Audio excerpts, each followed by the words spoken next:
He was the deadliest assassin alive and helped his best friend win the throne. His reward was betrayal and the massacre of his entire race. Given a second chance, he returns to the past with only one promise: never trust the nobility again. This time, he'll enter the Magic Academy, grow stronger than ever, and change the future with his own hands. Can the world's greatest assassin finally save the people he failed to protect?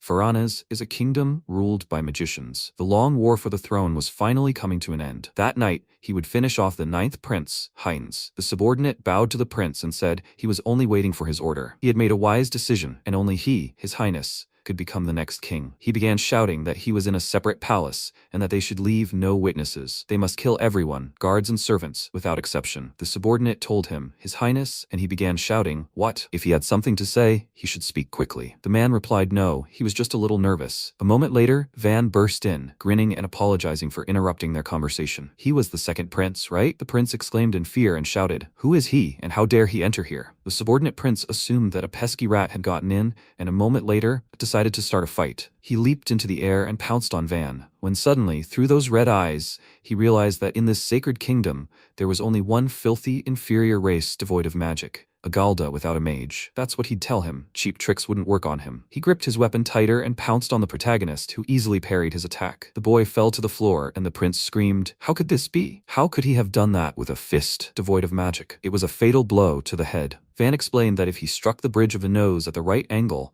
bone fragments would pierce the brain, and then it wouldn't matter whether the person had magic or not. They would still die like any other person. After that, he looked sharply into his eyes and the wizard decided to run up to him. He cast a special spell and began to fight, when suddenly a jaw-silencing spell was cast, and the young man screamed in horrific, piercing pain. The protagonist had dislocated his upper jaw, and now he couldn't cast the spell, so he should surrender. The mage was angry that he was mocking him, because he didn't need spells to kill him. When he aimed at the protagonist, he immediately confused him and said that he had already warned him. Could he really be a swordsman and a mage at the same time? The prince fell to the floor, screaming that it was impossible without magic. Van asked again, but why was he so surprised? There was no rule that said they couldn't win without magic, right? The prince angrily shouted that he was the mercenary Heinz, and Van replied that he was an assassin, not a mercenary, and that he was here at his friend's request. He was dumbfounded with horror and screamed, don't make him laugh. He couldn't possibly be a friend of the royal family. He's just cattle, not magical scum. When Van heard this, he said nothing, and the prince asked how much he paid him. Let him tell him now, and he'd pay him double, even triple. A moment later, his blood was spilled, and the prince was destroyed. Van said after a long silence that they weren't cattle. The second prince's death was attributed to illness. The funeral was held with due honors, and the long palace intrigues came to an end. Sometime later, Heinz was sitting in his study reading a book when he suddenly felt a rustle and saw Van sitting on his windowsill and apologizing. Heinz smiled. Then they went out onto the balcony, and he said he'd done an excellent job with his brother. Now he would definitely become the next king. Van congratulated him on this event and asked how it felt to fulfill his long-held dream. Heinz asked again, what was he talking about? This is where their dream begins. He vows once again that when he ascends to the throne, he will abolish the laws that discriminate against the Galda, a non-magical race. He will no longer allow them to call him cattle. Van smiled and believed that he would keep his word, his friend. After this conversation, they shook hands, and Heinz asked, by the way, he will come to the coronation, right? Van replied that if a Galda appears in such a place, he will be thrown out. Heinz told them not to worry, because he will not allow that. He will be king after all. Van appreciated his concern, but he should not create problems for himself immediately after ascending the throne. Changing people's minds takes time, and he can wait. Heinz understood everything and thanked them for their concern. At that moment, he looked at the sky and realized, right, maybe he should return home for now? The days of battle are behind him, and he wants to rest. Van smiled and said that this was a good idea. He would do so. Heinz confirmed this and said to spend time with his family. Sometime later, the protagonist returned home and began to wash himself. His body bore many battle scars. He picked up a lantern and went into the room, where he looked around. There he saw a special open book and many wooden objects. He asked, is the battle really over? One day, he and Heinz were discussing in nature that since he had no magic, he couldn't be detected. Falling in love was certainly an advantage, but the enemies they would have to fight were the greatest magicians in the kingdom. Magical swordsmen and magic warriors. Could he defeat countless magic masters? Van replied that he would learn magic then too. Heinz was surprised and said he no longer had magical power, and Van replied that he would know more about magic than anyone in this world. He would hone his fighting skills to surpass them. That's all, he smiled, looking at Heinz, who answered clearly,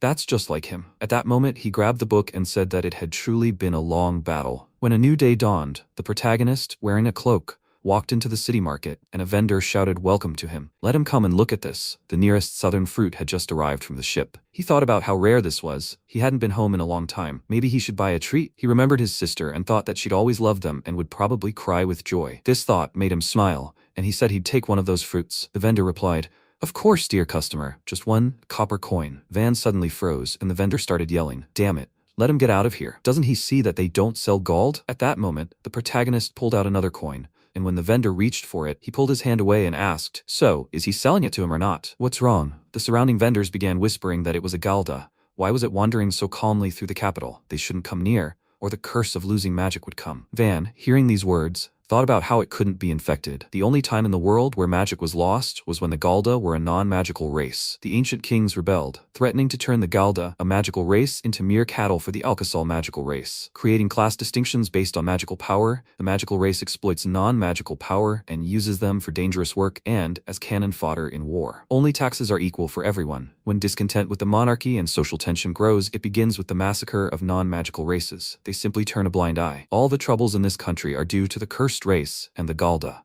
A convenient way for the monarchy to let off steam. He is simply sick of it. The anxiety remains. Will the day come when everyone in the village can live with a smile? Suddenly, he saw a little girl yelling at her friends to wait and running after them. But suddenly, she tripped and fell on her face, hitting herself and starting to cry, losing a tooth. Van was scared for her, put the bag down, and went to help her. He asked if she was hurt. The girl rose to her feet and said that his eyes were red. Van confirmed this, and the girl said how beautiful those eyes were. He was dumbfounded when he heard this, as he hadn't expected it at all, and the girl screamed thank you as she ran away. Van replied, "Please, they were all human, and someday the Galda and the magical race would definitely unite like they had with Heinz. This country could be changed, or rather, they would definitely change it, and everything was just beginning." When night fell, he realized he had been too late. He hadn't been here for 10 years, hadn't he? I wonder if they would even be happy to see him? One day, before he left his home, his mother said she didn't know where he was going to work. But when he returned, he should bring his wife. He asked in surprise, "What?" His sister, Rena, shouted, "Yeah, brother, he should introduce her to them before the wedding." He grabbed her cheek and said he was going to work there. Since he'd made up his mind, he should give it his all. But if things got tough, he could always come home. That's exactly what his mother had said. And Rena confirmed that when he returned,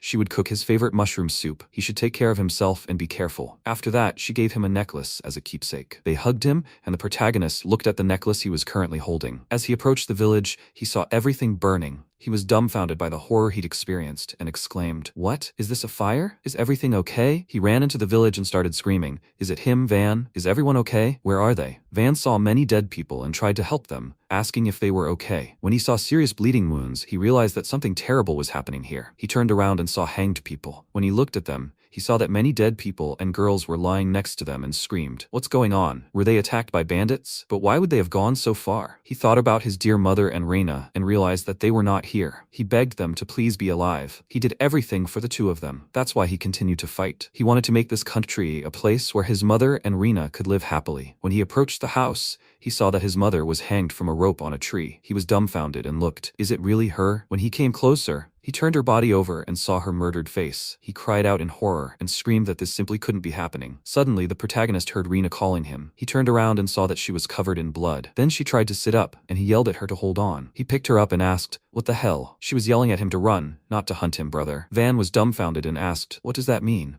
Are these the remnants of the second prince's faction?" "That can't be happening," he replied. "Okay, let her not say another word." He went to his sister and said he would take her to a safe place. Her blood continued to drip, and he became very scared, causing the girl to start screaming loudly and say she had become a very good cook. Van asked, "What is she talking about now?" She said she wanted him to try her soup, brother. He looked in horror at his dying sister, tears streaming down her face, and she grabbed his face and told him not to blame himself. It wasn't his fault. She died after that. Van was shocked and incredibly angry when suddenly someone pierced him from behind, stronger than ever. Blood splashed out, and the knights shouted that this was just wonderful. As expected of the royal knights, Van, the leader of the rebel army, had killed him. The knights shouted with joy, and one of them said that he was still standing. Van turned around, and the knight asked permission to ask him what he had just received. He didn't come back on purpose, right? Van replied that now none of those he wanted to protect were left alive. The knight screamed, "Of course not. He would let him die without suffering." Van asked again, "Why should they die? Who ordered this? His Highness?" The knight replied, "No, it is the sacred decree of His Majesty Heinz. Gald are not needed in this country." Van became angry and started shouting, "Don't lie to him. He would never give such an order." At that moment,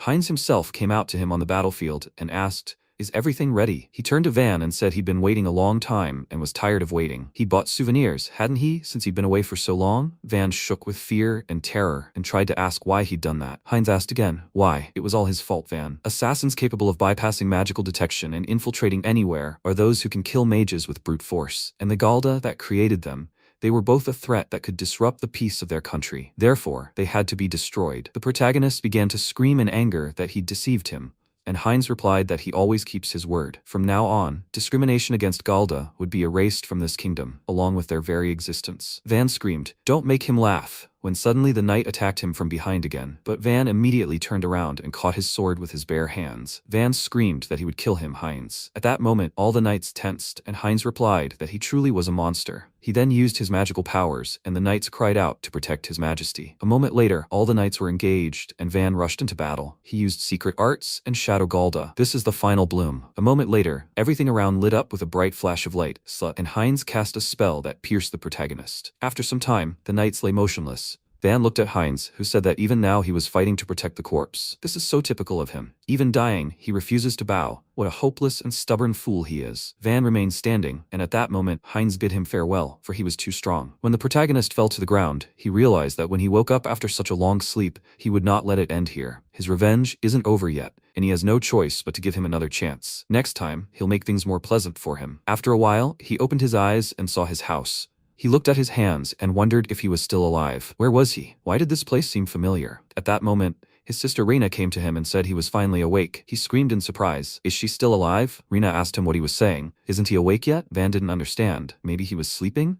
She told him to go wash up. His mother was preparing a celebratory dinner. He asked again, "What do you mean celebratory?" She shouted, "Surely he knows it's his birthday." His mother also came up to him and told him for sure. Let him come to his senses. He's 15 now. When Van heard this, he was dumbfounded, because he realized it had happened 10 years ago. When the protagonist went outside, he saw his family shaking the blanket. He didn't understand what was happening, and Mom said it was a sin to stay home on a day like this, right? They set up a picnic, and Rena remarked on the wonderful weather. Van didn't understand, but had he really just been sleeping this whole time? Suddenly, a strong wind picked up, and Rena closed her eyes. Many leaves blew past them, and Van felt something was wrong. He looked at his hand, catching one, and Rena was surprised. He realized no, it was all real. He still remembered all the tricks he'd learned. The smell of burning in the city, Rena's last words, and the pain in his chest where it had pierced him. All of this screamed that it was real. Rena asked if something had happened. He answered no, nothing. And Mom suggested they get started, because almost everything was ready. It smelled delicious. Rena wished him a happy birthday, and so they celebrated together. Several knights were riding through the forest on horseback,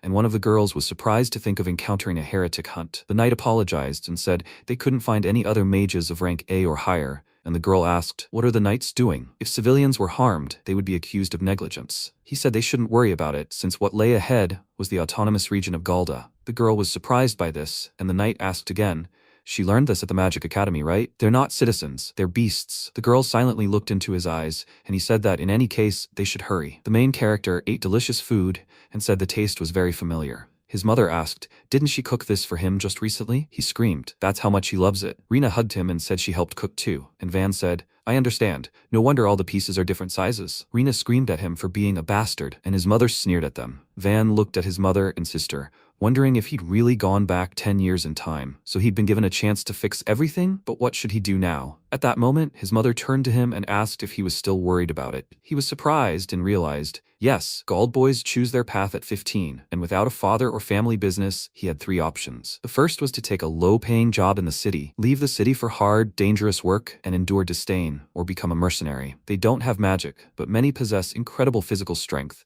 and since they're undetectable by magic, they make excellent scouts. When kingdoms war with their neighbors, Gald mercenaries are the first to be sent to the front lines, and they end up being mere cannon fodder for the army. And if they survive, they're promised a large reward. His mother hugged her son and said she wasn't saying being a mercenary was bad.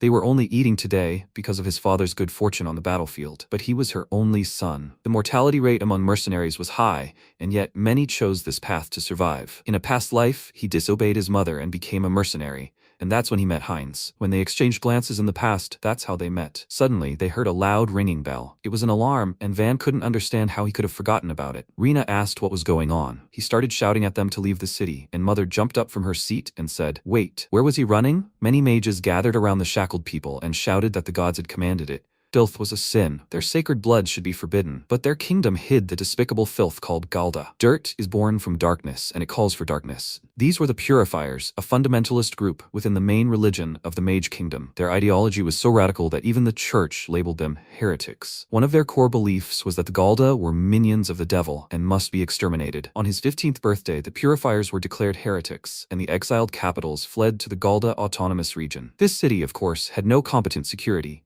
These people easily took over the city and committed all sorts of atrocities in the name of purification. At that time, he could only hide with his family, but not this time. He rushed to defend it and climbed through the walls straight up into the building. When the mages decided to purify the city and lit a fire, one of the men told the girl not to be afraid. The purifying flame would absolve them of their sins. The girl screamed in fear, and at that moment, the protagonist fell upon him from above. The main tactic in combat against a mage is a surprise attack that the enemy can't perceive. The primary targets are the brain, neck, or spinal cord. Hit one of these and they'll die before they can cast a spell. When he attacked the lead purifier, he fell unconscious, and everyone exchanged surprised glances. An awkward silence fell between them, and no one knew what to do. At that moment, all the mages turned and looked at him in fear. Just like ordinary people. The protagonist stood meekly, and they grew angry and began shouting. What did he do? But before his opponent could finish speaking, Van stabbed him in the chest with his sword. The man's blood spilled, and he died instantly. Only an enchanted weapon can penetrate a magical barrier. He didn't have one, so he simply used the enemies. At that moment, the mage began to attack him and cast a spell, but the protagonist was able to dodge the attack and attack another mage standing behind him. He cried out in horror,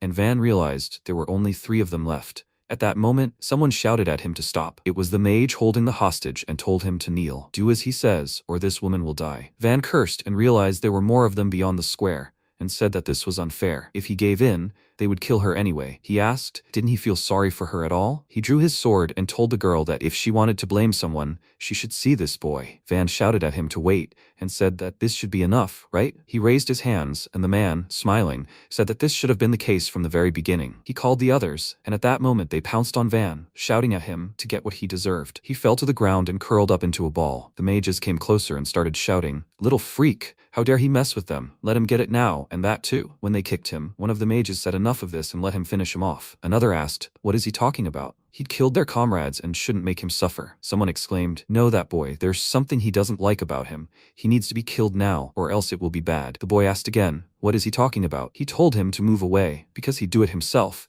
and then cast a freeze spell. Everyone was stunned with horror and started screaming. What the hell is this? It turned out that the same girl who had arrived from the carriage had asked him to stop twitching. She wouldn't know how to fix it if it broke. The fun is over, fanatics. In the name of royal justice, they are under arrest. The boys shouted, reinforcements from the capital. Van also didn't understand what was happening, because in his past life, reinforcements from the capital took much longer to get here. They didn't understand why they were standing there. They should kill this woman, every single one of them. But none of the mages could move, thanks to Helena, who had already said it was over. She shouted for them to disarm them, and the boys responded, I understand. After a while, she approached Van, who looked at her questioningly and said he'd eliminated 3 purification mages. He silently looked into her eyes and she smirked, saying she was counting that for him. He asked what that meant. Helena replied that the pyromaniac lying there dead could have burned the entire city to the ground if he wanted, and frankly, she didn't know how to handle it. It wasn't that she couldn't defeat him. She just wanted to avoid unnecessary destruction. But his ambush had succeeded, and he'd been a great help. Van wondered if killing him meant the kingdom was reacting faster now. She replied that in any case, what did he want as a reward? Van said he didn't need anything. It wasn't him, but he who had been saved, and he thanked her for it. Helena offered him her hand and said that Gald had funny children. What was his name? Van offered her his hand and told her his name. Helena answered clearly and also told him hers. Let him tell her if he wanted to enroll in the Magic Academy. He asked again, what did that mean? He stood there, perplexed for a moment, unsure what to say. Helena explained that it was a boarding school founded by the kingdom. Its purpose was to gather talent, and even commoners and foreigners could enroll if they passed the exam. He knew the name, and had often heard it in his past life. Among the warriors and magicians renowned as heroes, many of them would have been academy graduates. He asked again, but why him? Helena looked into his eyes and asked to speak privately. She took his hand and led him aside, and Van didn't understand where they were going. She replied, who knows, he will be her guide. She was new to this village and smiled. Van smiled back and followed her. When they arrived at a secluded spot, Helena asked, is this a quiet place? Van answered, as she wanted, no one would hear them here. She confirmed that it was true. Such a place is ideal for assassination, isn't it? At that moment, she created a magic circle and aimed her arrow at him. Van was dumbfounded with horror, and Helena had already cast a spell to destroy her opponent, when suddenly Van appeared behind her. She was surprised, Was this instantaneous movement magic? No, she didn't feel any spell. It was a pure physical technique. He moved out of her line of sight and ended up in her blind spot. He grabbed her hand and said, "Stop pretending." She didn't understand what this performance was about. He said he didn't feel any killing intent, and Helena grinned and said that he spoke like a seasoned warrior. What kind of life had he lived at his age? He asked again. So she was testing him? Helena replied that it was her nature, and she had to see everything with her own eyes, and he actually had the strength to fight mages with technique alone. He asked again, "So what?" Helena replied that she knew it sounded unexpected, but an idea had occurred to her, and that thought meant that perhaps he could change Gald's fate. Van was dumbfounded by what he heard, and she was saying that if he entered the academy, everything would happen. He asked again, "Isn't that so? A knighthood grant?" She replied that he knew, exactly. With his skills, he could become a candidate for a knighthood grant from the academy. A knighthood grant is a system that rewards academy students for outstanding achievements. Regardless of the candidate's origin, the right to found a new noble family in the kingdom is granted. The granted lands are usually located where the candidate was born, and in his case, that would almost certainly be Gald's city. He was dumbfounded and horrified. It wasn't that he'd never thought about it, but unlike before, he was still too young to take the entrance exam. But at that moment, he looked up and said he had 3 questions. Helena smiled and replied that she was listening. They sat down opposite each other, and he said the first question for the entrance exam required a recommendation from a noble, correct? She replied, "Of course, and she'll give it to you." He silently looked into her eyes, and Helena was glad he was excited about the idea. What was his next question? He replied that a man without magic like himself was receiving a scholarship at a magic school,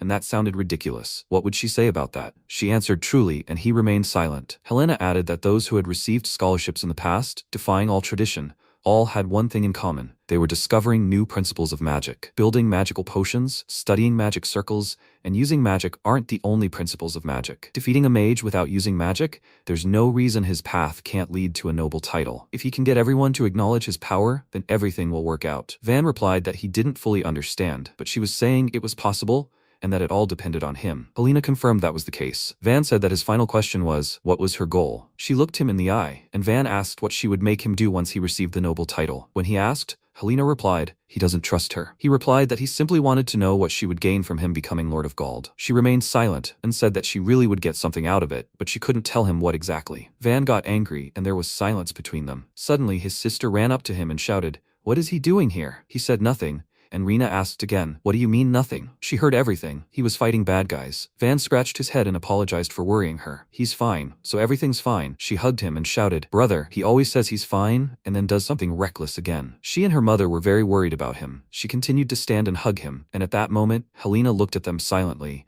then said that he might not trust her, but by accepting her offer, he would ultimately earn the right to protect his sister and family. She swears on her name, Helena Steinert's, that's for sure. After these words, she walked away, and the protagonist looked at his sister and became thoughtful. The next days flew by. When his mother learned that he had fought the purifiers, she was very upset. She asked how he could have done that, but when she heard the townspeople thank him for his help, she said that he really was just like his father and had done an excellent job. She patted his head and smiled. They also talked about the academy, and when his mother heard this, she exclaimed, "The capital's academy?" He replied that it seemed they even took Galda there. He told them about the reward, the recommendation, and his decision. Rena exclaimed, "But there are mostly only Alkire people there, right?" He confirmed that this was precisely why he wanted to show them what Galda was capable of. Rena was dumbfounded and looked at him silently, afraid for her brother. Van said that they were no worse and pondered for several days, but could not find a new way to save everyone. In his past life as an assassin, he had a point, since he was working in concert with the heir to the throne. But in this life, he won't cooperate,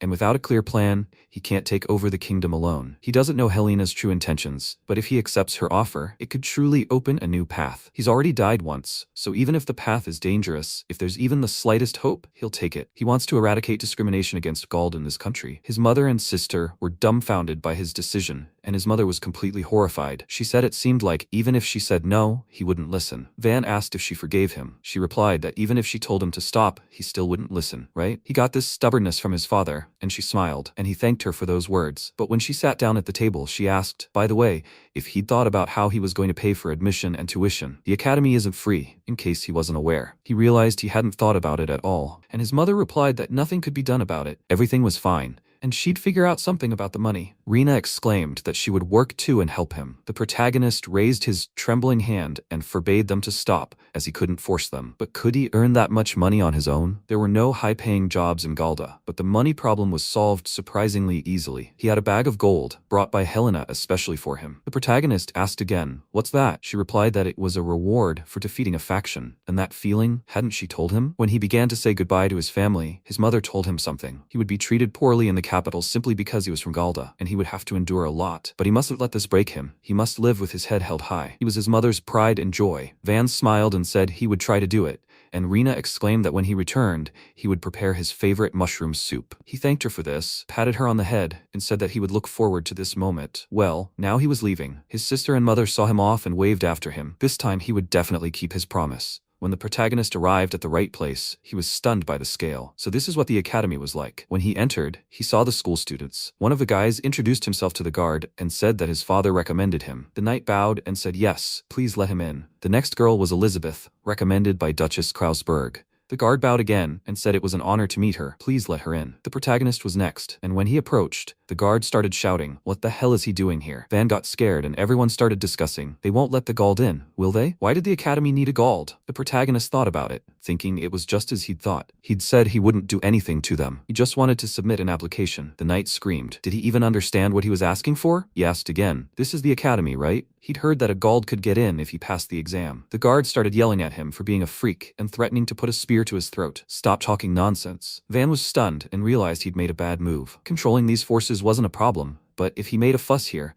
there would be no time for the exam. At that moment, another guard approached him and asked him to stop. There couldn't be any bloodshed in front of the applicants. He chuckled, and the protagonist asked, "Have they calmed down yet?" The guard said that upstarts like him crop up every year. Van looked at him silently, thinking, what a shame. The guard leaned towards his face and said, "Listen up, boy." He wouldn't even be allowed to take the exam without a noble recommendation. He replied that he had one, and the knight asked again, "What?" He replied that he had a letter of recommendation, and it even had the royal seal on it. When the guard saw this, he started shouting, "What nonsense! How dare he defame the royal family? Let him give it here. Forging the royal seal is a serious crime." Van looked at him silently, then threw his hand aside, sending the guard crashing into the stone wall. The second guard looked at him in fear, as did all the surrounding students. The guard asked why he was suddenly falling. No one had noticed the protagonist do it because of his physical speed. The guard said something was wrong with that guy. At that moment, the professor approached her and asked what all that noise was about. It was the examiner, and the guards bowed to him and said everything was fine. It was just that guy who caught their attention. When the examiner turned to Van, he introduced himself and stated his name. He was recommended by Helena Steiners. Everyone around him was stunned when they heard her name, and the examiner opened the letter in surprise. He said it was literally her seal. After that, he asked him to proceed, and everyone was surprised. Could this really be a recommendation from House Steinerz itself? Is that who he is? Van looked around and realized that everyone was reacting to him strangely, and apparently Helena really was some kind of important person. When he entered the academy, he looked around and realized everything is clear. All the elite had gathered here. There was the swordsman Dietrich, and things would get more interesting. He saw the Arch Kyle, the Lord of Fire, and the Divine Saint Lunaris, so they had also entered this academy. Fate had brought him together with these people again. They were royal knights who fought on the battlefield, but in the struggle for the royal treasure, they became mere pawns in the hands of the prince. And he killed them all one day. In this life, he will take his place in the sun and become someone they won't even dare look at. Isn't that exciting? If he goes all the way, he could even change the kingdom. At that moment, one of the guys pointed a finger at him and shouted, "The red-eyed one." Van turned around and asked again, was he saying that to him? He answered yes, to him. Why was he so calm? He replied that he stood wherever he wanted, right? The guy said he was rude. Did he even understand who he was? Van remembered that in his past life, it had always been like this, and perhaps it would have been easier for him to bow his head, but he remembered his mother's words, that he didn't need to become outstanding. Let him live with dignity. In his past life, there was someone who had said the same thing to him. If he bowed his head even once, the day would never come when he could achieve equality. Let him live with dignity, Van, his friend. It was Heinz in the past, but now the guy kept yelling at him. Was he even listening to him? He pushed Van away, causing him to get angry and say he'd gone first. The guy was surprised by this reaction, and after a moment, Van smiled and pulled the guy onto his knees. Execution is a technique that allows you to not only give the opponent death, but also their movements and take control of them. This is exactly what he used on that night, and at that point, the guy simply couldn't get up. Van decided to feign innocence and asked if he could get up. He wanted to help him and offered his hand. The guy jumped up abruptly, but when he yanked his hand, someone shouted, "Let him stay where he is." The people around him watched from the sidelines, and Van was surprised. It turned out to be Heinz, who came out to him and said, "The people of Gald are also allies of the kingdom, and they must be united." The boy bowed and said it was an honor, and Heinz replied, "No need to stand on ceremony. Today he's an examinee like everyone else. So please, let him treat him like an ordinary person." And he, too. Van realized that he had already entered the academy this year. He realized it was the 9th prince, and the people around him were discussing how if he joked, he would be considered a nuisance. This was quite fair, of course. Even Gald was wary. What a prince, he came out to him. He remembered Heinz asking, he'd been there before, right? The protagonist didn't understand why he remembered this now, and Heinz said with a smile that he seemed nervous. Honestly, he, too. The academy entrance exams are quite an event, but he shouldn't worry. He's suggesting that, like his opponents, they simply show off their best. He offered him his hand, and the protagonist realized that with such a smile, anyone would seem to relax and open up. So warm. But he knows what lies behind that smile, his true nature. Right now, he could definitely kill him, but what if he killed him here? He shouldn't forget why he came to the academy. At that moment, he clenched his fist, and Heinz asked again, perplexed, what was wrong with him. Heinz told him to leave him alone, and turned around, declaring that he had no intention of getting close to anyone. Heinz looked after him in surprise, and lowered his hand. Those around him were surprised. How dare he speak to the prince like that? He has no manners. Galda, he truly is a beast. The guy he fought got angry and started shouting quietly at everyone, and the examiner announced that this was the end of applications for the exam. Now they were escorted to the test site. It would be in the misty forest. All the boys tensed and waited. After a while, when they arrived at the right place, the examiner announced, "Attention applicant, welcome to the forest. This year's exam would be held here." And as they knew, the academy had been granted the rare right to use the kingdom's sacred lands, and they didn't have time to train those who didn't even have the basics from scratch. Therefore, they must demonstrate at least minimal abilities. The misty forest is a place where the very earth is imbued with magic, and their task is to find and bring back a heavenly tear flower that has absorbed the forest's magic. The animals here are also imbued with magic, so they must be prepared for anything. Van thought this was a strange exam, with them fighting monsters right away. The rules say that interfering with others is forbidden, but helping each other is allowed. But to pass the tests, everyone will need their own heavenly tear flower. If they gather in a large group, there won't be enough flowers for everyone. They have until sunset. Before entering the forest, each of them will receive a protective sign. If they find themselves in danger, they must show this sign, and the examiner will come to their aid. But anyone who asks for help is immediately eliminated from the exam. So the exam begins, and they can enter the forest as soon as they are ready. One of the guys took the girl's hand and asked permission to protect her. It would be an honor for him. She smiled, very pleased. The other guys also dispersed and asked each other, wouldn't it be a shame for him to give up such a partner? Another replied that he was in his element. Van was left completely alone and realized that this was all leading up to it. It'll be easier alone. When he approached for the badge, the man looked at him silently and handed it over. Van walked alone, and his opponent watched him with a smile. When Van entered the forest, he saw the first beast and said, "This one looks like a mid-level magical beast." Animals imbued with powerful magic are called magic beasts. A magic beast is one whose body has been strengthened by magic, sometimes more dangerous than others. Since becoming an assassin, he had only fought humans, and at that moment, he pounced on the monster and used a destructive strike, a technique used to kill magic beasts. This isn't just brute force. The strike is delivered directly to the magical field, the shockwave from which passes through any defense and strikes the target from within. If the enemy is alert, such a strike will be difficult to land, but against a dumb beast, it will be just right. A moment later, the monster fell to the ground, and he reflected that during his mercenary days, he had encountered monsters with similar beasts before. It was a shame, of course, but he turned around and saw that they were watching him. He scratched the back of his head, and the guys didn't understand what he had just done. He must have slipped poison. That's just the spirit of those filthy Galda. Against his magic, such cheap tricks wouldn't work. His partner asked if he was really going there. After all, his sister had forbidden him. He replied that it was all an excuse. The examiners weren't going to let this Gald through. He even dared to be rude to the prince, so even if he killed him, no one would say a word. After some time, a guard led the man to the right room and asked him to go in. He said fine, let him give him the key. The knight asked again, was he serious about this? He replied that there was no need to worry, it was under magical control. His only target was that degenerate who dared to appear for the entrance exam. This boy was a Gald. After that, the academy couldn't turn away an applicant with a recommendation. But if he somehow passed the exam, it would damage the academy's reputation. Usually, such applicants have accidents. The knight asked, what if he hurt someone else? The man replied that it wasn't a problem, since this Galda always acted alone, and it was unlikely that anyone would approach him voluntarily. At that moment, he unlocked the door and told the damned beast to come out, deal with this filthy Galda, and defend the honor of the academy. When the examiner looked up at the sky, he realized it was the exam this year, and he had a bad feeling. That same academy member approached him and asked if there had been any anomalies. He replied that everything was going smoothly so far. But where had he been during the test? He replied that he was preparing for what would happen next. There was still a little time left. The examiner suspected something was wrong and remained silent. When Van went out into the forest, he saw that very flower. This was the flower of heavenly tears. He decided to pick it, return, and then the exam would be passed. But first he asked the guys if they were coming out already. They started talking, and wow, he noticed them. "Galda, does he have a nose like a dog?" He replied, "No, it's just experience. Cowards always stab you in the back." Although they weren't supposed to talk about it to him, a former assassin, one of the guys said he couldn't act tough anymore. He had no place at the academy,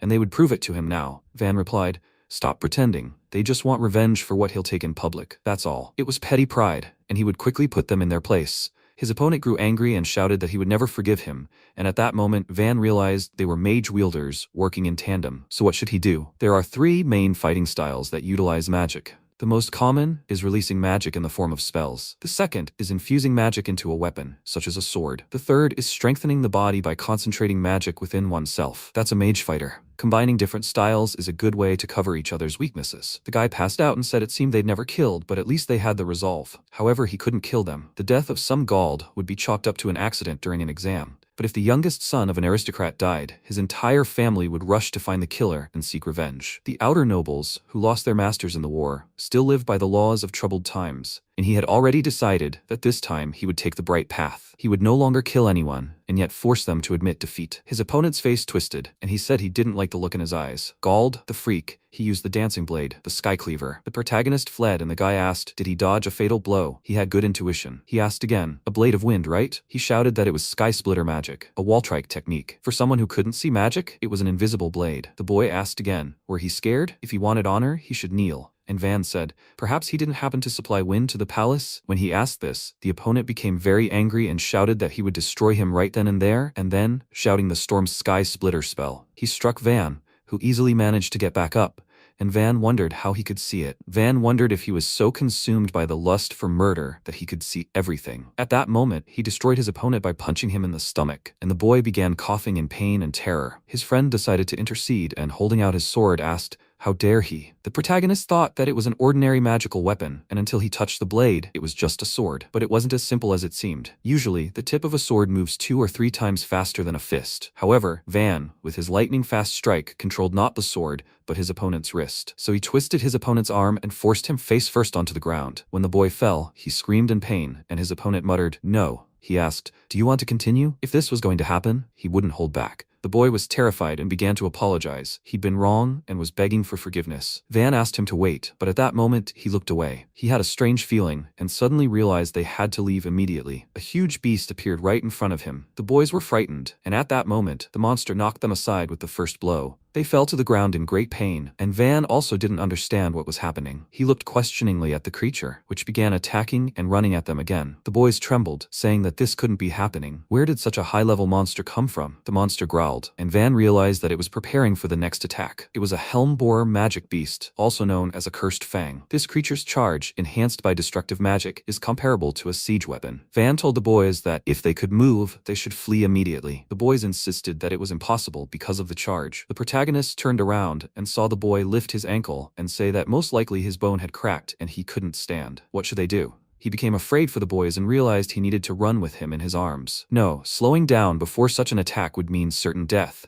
And besides, magical beasts relentlessly pursue their chosen target. If he broke the badge and called for backup, how long would it take them to get there? He told him to abandon it. It was better for them to save themselves. He was, after all, from the Waltrike family and could manage somehow. His friends smiled and said not to talk nonsense. Abandoning his comrades and running away would bring shame on the Eisenbach family. While they were exchanging these pleasant words, Van told him to touch the badge and call for backup, and he would help buy time until they arrived. The guy replied that if he failed the exam because of this, he would dishonor his family, and the other said yes, he would only put the family's honor on the line. They were better off fighting and dying in this case. Van clutched his head and muttered, what cheap pride? They asked again, what did he say, you freak? If he was going to fight, then let him fight to win. He turned around and shouted that this was the pride of the royal nobility. The boy exclaimed, damn it, he's a cheeky boy, and the 3 of them found themselves facing this ominous beast. Meanwhile, the professor looked up and smiled, thinking it was probably time. The examiner asked, what exactly? He replied, don't worry about it, he was just thinking. By the way, did anyone try to call for help amid all that noise? The examiner said no, everything was quiet so far. The professor smiled and said clearly, that's good. It seemed they didn't even have time to call for help. He thought about the things they took from the participants before the test began. He found his bag among them and let the beast remember its scent. He thinks he's already finished this guy off, and all that's left is to wait for the news. At that moment, he suddenly started laughing, and the examiner asked, "What's going on?" The guys screamed in fear that the monster was coming straight at them, and Van shouted that they would hold it off. They should attack it with all their might while they had the chance. The guys exclaimed, "Why is he giving orders?" At that moment, the monster took its first step. Van, frightened, rushed straight at it. The guys didn't understand what was happening, and he created a karma-like destructive blow. At that moment, the protagonists slightly attacked the monster, and the guys were surprised. Karma is a technique that allows you to preempt an enemy's attack and hit a key point in its movement. All four-legged creatures move first at the neck, and Van delivered his destructive blow there. But at that moment, he found himself right next to the monster's mouth, and realized he couldn't do it. A 10-year difference. The strength and mass were no longer the same, and now the blow was not strong enough to knock this creature out. He shouted for the guys to act now, and one of them exclaimed his spell, directing his forces towards the monster. His friend also exclaimed a second spell and rushed to attack the monster, when suddenly they both froze and realized that this creature was incredibly hard and strong. Van got scared and yelled at him to duck, and a moment later, a multitude of them flew everywhere. The monster suddenly started running away, and Van, rising to his feet, turned around and realized, damn, the guys were lying nearby, not far from him. Van was glad they were still riding out, and the guy said the wind had deflected him a bit, but they wouldn't get a second chance. It looked like this was the end, since his sword had no effect on it. When Van got up, he said, "Okay, they have to do it again." His opponent asked, "What?" Van replied that next time he would finish off this monster. The guy screamed, didn't he understand? They couldn't pierce this creature's skin. Van pointed at this with his finger and said that next time he would try fusing stone shavings into the blade. Invisible blades weren't as effective. If he couldn't cut it, then let him split it, strike between the ribs, and concentrate all his magic into a single point. The guys didn't understand what he was even talking about. Van turned around and didn't answer, and the guy said he should have realized that the outcome of the fight was a foregone conclusion. But he still had strength left. If he used him as bait, he could leave without any embarrassment.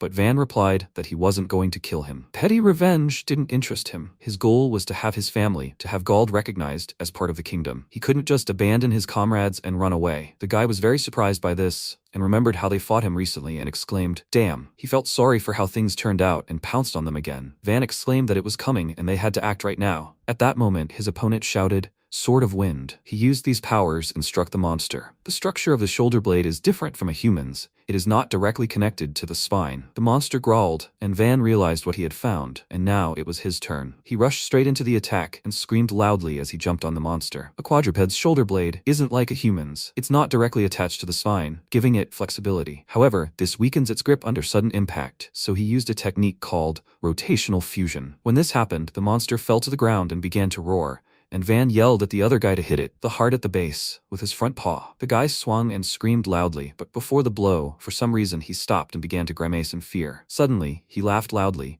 and the other guy confirmed that it had worked. Van said no, and the monster suddenly rose up and began making incredibly loud noises and roaring. A sound echoed throughout the forest, and the spell was broken. Not all magical beasts are capable of killing. The spirit beast wielding this magic swept everything away like a blast wave. The guy's hands were covered in blood, and he couldn't move. Was he bleeding internally? He looked up at the monster and realized, no, it didn't want to die. Van shielded him with his hands and shouted, Spiral combination technique. They needed to direct the blow into spirals and carry it into the ground, not take it head on. The monster growled at him again, realizing it was impossible. He couldn't take all his power. How could he use it? He didn't know what he was capable of in this body, but it was better than dying here. The boy screamed, no, but Van shouted for him to act faster and run away. They panicked and ran, while the monster growled at Van, and moments later, he was thrown aside by incredible force. When he fell to the ground, he began coughing, and his rival ran up to him, screaming his name in fear. Van shouted at him not to come any closer, and at that moment, the monster returned to kill him completely. Van tried to calm himself, because his heart had to destroy these chains. When the monster felt the tension, it abruptly stopped and fell to the ground. The creature was destroyed, and Van asked, what kind of magic was that just now? They were saved by Heinz, who said there was danger, and the boys were very surprised that it was the prince. One of them shouted that it was dangerous here,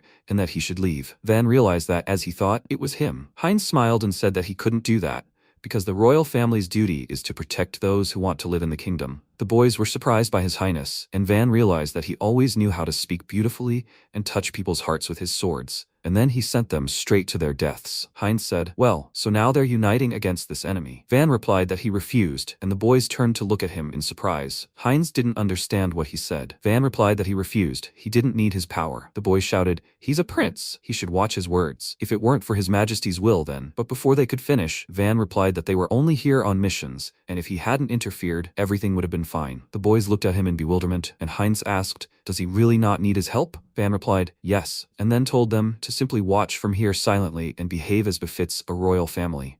The monster pounced on them again. MC warned the others, and they prepared themselves. The boy nervously clenched his teeth, hoping to land at least one blow this time, but Van immediately stopped him, because if he went, he would die in vain. Falk said he had one shot left, and MC noted that that would be enough. Let them both wait for his signal. They nodded in response, and Heinz remained in place, waiting to see what they would do. Having waited for the right moment, Van gave the boys the signal, then rushed into the attack and thought he was too hasty earlier. He can handle it without this move. Cursed Fang swung his head, intending to strike him with its tusks, but he was able to dodge. After 3 unsuccessful attacks, the magical beast recognized Van and the others as strong opponents and switched to a more cautious attack. MC jumped aside. He knew what the monster would do next. The hook struck, he leaned over and thought with a smile that everything was going well. The gap became smaller, but he would barely be able to beat it like that. Cursed Fang screamed loudly, and it began swinging its tusks, hoping to hit him, but he dodged every time. Watching its movements, Falk exclaimed that it was simply incredible. Heinz was also surprised that it was able to develop such speed without magic. The monster roared. It rushed to attack again, and Van dodged, and Heinz thought, this is not just speed. He completely cancels his swing, moves without touching the ground, shifts his center of gravity. He's only seen this in high-ranking magical warriors. Who is he? Finally, MC goes on the attack, punching the monster in the lower jaw, then knocking it to the ground and hitting it on the top of the head with all his might. The boys were very impressed with his skills, and Heinz thought his attacks are as fierce as flames. But for such a magical beast, an attack without magic is nothing. After all, it will not work. Cursed Fang rose and growled. Heinz grew worried, and Van grinned contentedly, his goal of angering it having been achieved. Cursed Fang opened its maw wide and began to gather air, and MC immediately realized it was preparing for a devastating roar. He gave the signal to Falk, who cast a ripping wind spell, and blades of air, picking up sand, sank into the magical beast's airway. Cursed Fang screamed loudly in pain and fell backward. Van praised the boy for his efforts and ran up to the monster, then extended his arms forward for a devastating strike, a double one. The shockwave converged at a single point inside the guardian beast, like 2 ripples on water, merging to create a single, larger wave. Foam began to pour from the monster's mouth. The magical protection finally wore off, and MC turned to Ralph with a smile. He realized it was his chance, charged the blade with energy, and swung it with all his might, cutting the monster in half. Looking at his fallen opponent, he was even surprised that he had managed to do it, and Falk said in confusion he couldn't believe they had defeated the magical beast. Ralph noticed Van stomping on something and asked what he was doing, and Heinz, judging by the look on his face, was surprised. After that, MC approached Ralph, offered him his hand, and asked if he was okay. Could he move? He accepted his help and told him that he thought his insides had been beaten out, and Van explained to him it was a technique of 3 quick, magical strikes that were easy to lose control of. It looked impressive, but if repeated, he wouldn't be able to withstand it. He promised him to remember this. He had no desire to repeat the triple strike. After that, MC looked around and noticed something interesting. 2 blue flowers were growing nearby near a fallen tree. They approached it, and Heinz noticed there were only 2 flowers left. The teacher said that if they gathered in a large group, there wouldn't be enough flowers for everyone, and Van wondered, is that what he meant? What should he do? There was absolutely no time left. After that, the boys picked the flowers, one of which, of course, they gave to the prince, and MC asked discontentedly, what kind of sycophancy is this? He was just watching from the sidelines. Falk indignantly exclaimed that this was not sycophancy. For Highness, this is par for the course, and they gave him the second flower, which greatly surprised him. Falk waved his hand and told him not to misunderstand him. He just didn't want to be in his debt, and his name is not hard to remember. His name is Falk. Ralph introduced himself to him, and he looked at them both with a new look, then extended his hand and told them his name, saying it was nice to meet them. Falk shook his hand, and he asked, so if they fail the exam, they won't see each other again? The boy clicked his tongue in irritation, telling him to shut up. If they went looking now, they had a chance. Heinz told them that wasn't necessary. He walked up to the dead flowers, used his magic, and they came to life right in his hands, which surprised the boys greatly. MC asked, is this light magic? Heinz confirmed it. The flower blooms in all its glory in the rays of the sun. He gave the flowers to the boys, for which they were very grateful. Now they were not in danger of failing the exam. Van looked thoughtfully at the prince, then looked up at the sky and said that sunset was coming soon. They should hurry back. His new friends told him not to give orders here without the prince's permission, and Heinz remembered something. He called out to Van and noted that he had just covered his tracks. He didn't understand what he was getting at, and said that he had heard of such a thing. They say it's a way to cover one's tracks and an assassin's habit. The boys looked at him in surprise, and Heinz asked, "Is that really an assassin? That technique he demonstrated and that habit?" MC remained silent, and Heinz was so wary of him because he had too many enemies. His Majesty the King strengthened his power by marrying princesses from the conquered lands. But his mother, the fifth queen, was from the local nobility. She was the first from the magical kingdom. That's why the first queen and her children are wary of him. They think their father wants to make him his heir. You never know where someone will try to kill him, so even in this exam, he decided to act alone. If Van was on their side, he needed to deal with this right now. MC, meanwhile, was extremely nervous. He himself hadn't expected his old habits to flare up again. After defeating that beast, he'd completely relaxed. To be honest, he was a former assassin, but he couldn't tell them that. So he decided to lie, feigned surprise, and looked away, asking, "So these are assassin habits?" Heinz immediately realized he was pretending, and he nervously clenched his teeth and declared, "If that's what he thinks, so be it." After that, a wind blew through the forest. He ran toward the prince, and Falk tried to stop him, but he couldn't. He was too fast. Heinz had already prepared himself, but he simply gently touched his shoulder and said with a smile that he was joking, but that he should just stop making such a serious face. Falk was surprised, because Van had just been in front of him, and at that moment, he put his palms together and said, "He knows he speaks a little awkwardly. He is from the village, so let him not judge him too harshly." Heinz measured him with a glance, deliberately showing him weakness, but he did not fall for it. MC at this time tried to calm down. He understood that he was testing him. If he gave in to emotions, then all his training would go down the drain. The prince said that he did not care what he said. Let him better answer his question again. What was that? He's not an assassin? He spread his arms out to the sides with a smile and told him that he was recommended by a noblewoman, Helena Steinertz, and she taught him this.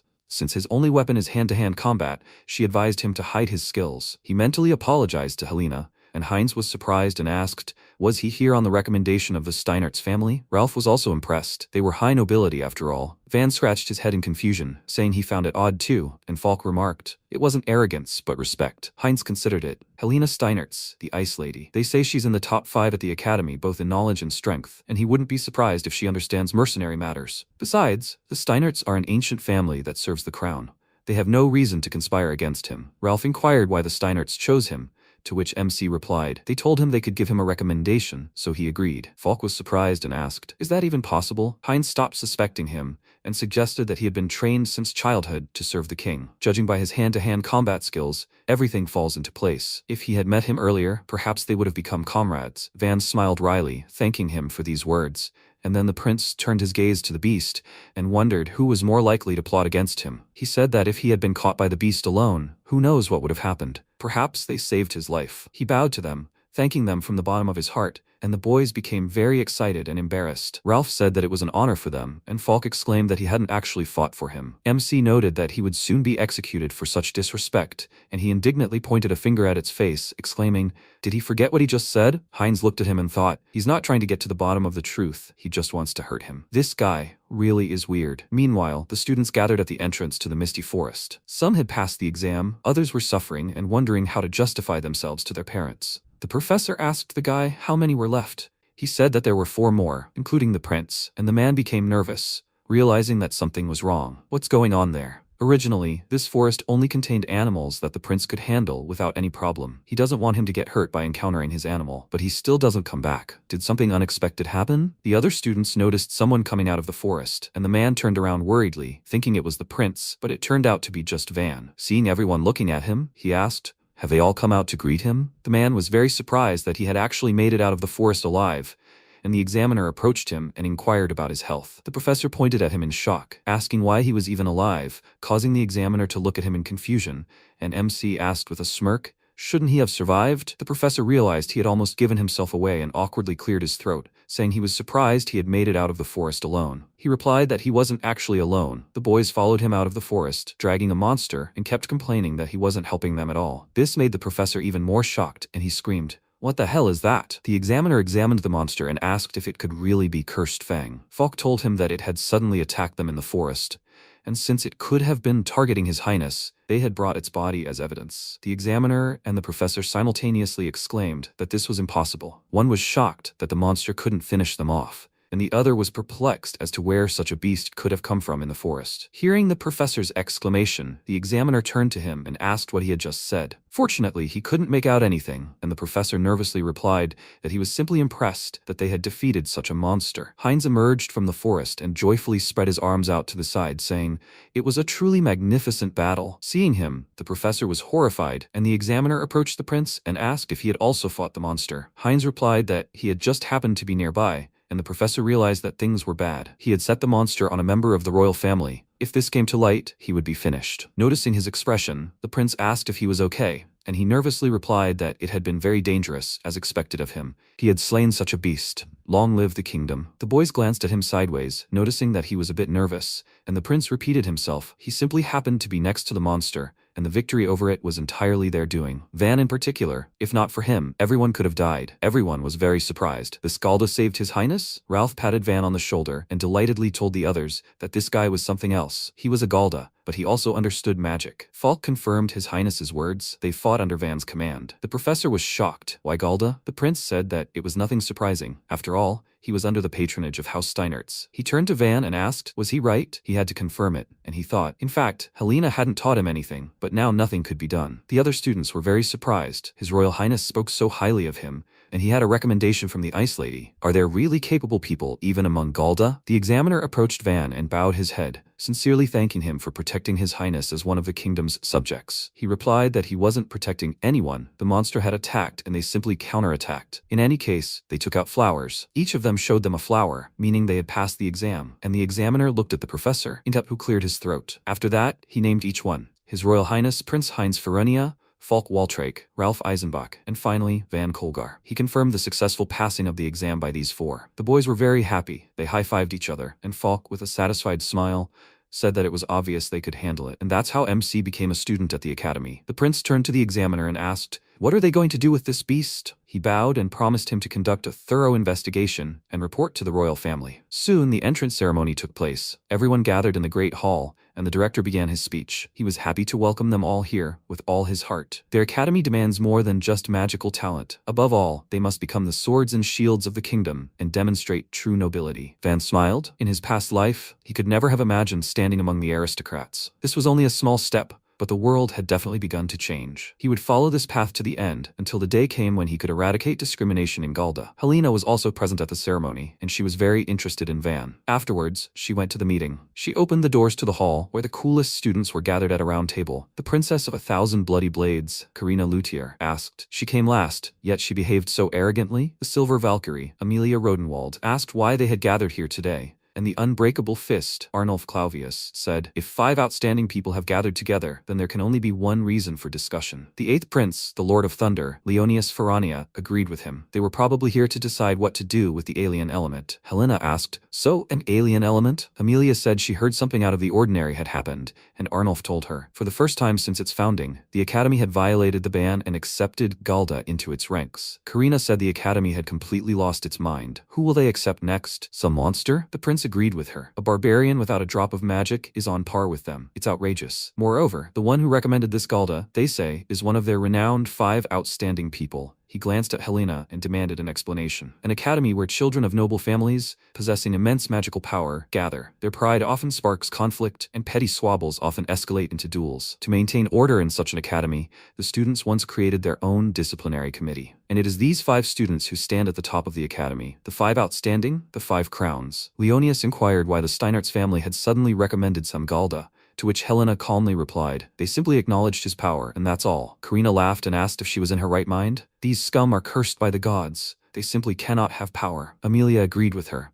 The academy is a place where swords and shields for the kingdom are forged. How can those without magic protect the people? Leonius added, those deprived of magic have no right to exist. Such is common sense in this country. Helena grinned and asked, common sense? A convenient word. An excuse for those who have stopped thinking and cling to bad habits. It was obvious how she had offended the prince with this, and Arnulf suggested they check whether this Van was worthy of studying at the academy. The prince agreed with him and mockingly asked Helena, she wouldn't mind, would she? If it turned out that he was weak, her insight would be questioned. She agreed without a problem and warned him. She doesn't know who he's going to set on him, but if he doesn't want to be disgraced, then he better not underestimate him. He grinned, and Karina rose from her seat, asking his permission to do this. He told her to have fun, and then she headed for the exit, and Helena asked if she was really interested in him. She told him she simply wanted to crush both his favorite and her ego. Time passed. MC was walking down the academy corridor, all the students around him chatting and thinking about their own things, just like him. A week had passed since he entered the academy, and he was leading a surprisingly calm life. Well, he had a couple of skirmishes, of course. During one of the lessons, the professor decided to mock him and asked if he could explain the theory of the 4 elements in magic. He remained silent, and his friends began whispering. They themselves didn't know what it was. It went beyond the elementary level. Without waiting for an answer, the professor waved his hand and said, "This question is probably too complicated for him.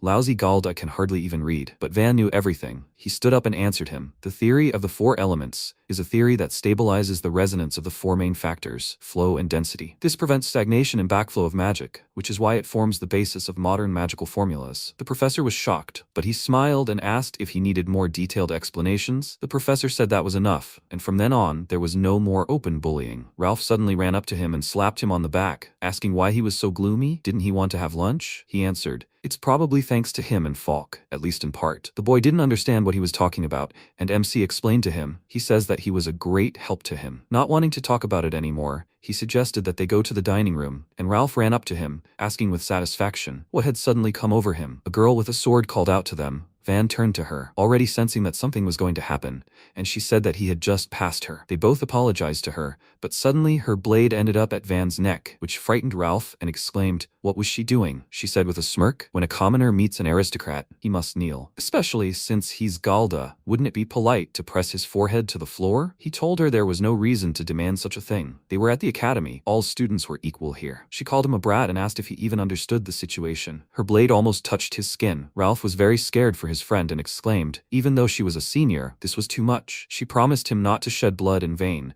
just let him not be stubborn and show obedience. Then she would allow him to live a quiet student life. But MC was not going to bow down to her so easily and said, "It is possible to observe etiquette in front of seniors in principle, but when he is forced, he wants to resist." He grabbed the tip of her blade. She became wary and cursed, tugged the sword so that he would not take it away. However, he instead stepped towards her and pressed on the blade. Losing her balance, she reflexively gripped the hilt tighter, putting all her body weight on the thin blade. Then he slammed the edge of his palm into the blade, causing it to snap and fly off. It was a technique called blade breaking. Bending and twisting pushes the metal beyond its breaking point, causing instant structural failure. He asked if they had mixed brittle zinc into the steel. In any case, poking it with such iron, even without running magic through it, was like asking it to break. Swords with zinc admixture are cheaper than real ones and don't rust, so they are used for training, but their hardness and durability are low, making them unsuitable for real combat. She told him that real weapons were forbidden at the academy. After all, she wasn't one of the 5 crowns. He didn't understand who she was talking about, and she walked away, saying that she had fulfilled her duty. It turns out she did it on Karina's orders. She approached them with a smirk and said, "He does have fangs after all." A rebellious attitude towards upperclassmen and damage to personal property, like one of the crowns, she cannot turn a blind eye to this. She will have to punish him. Seeing her, MC was very surprised. He immediately recognized her.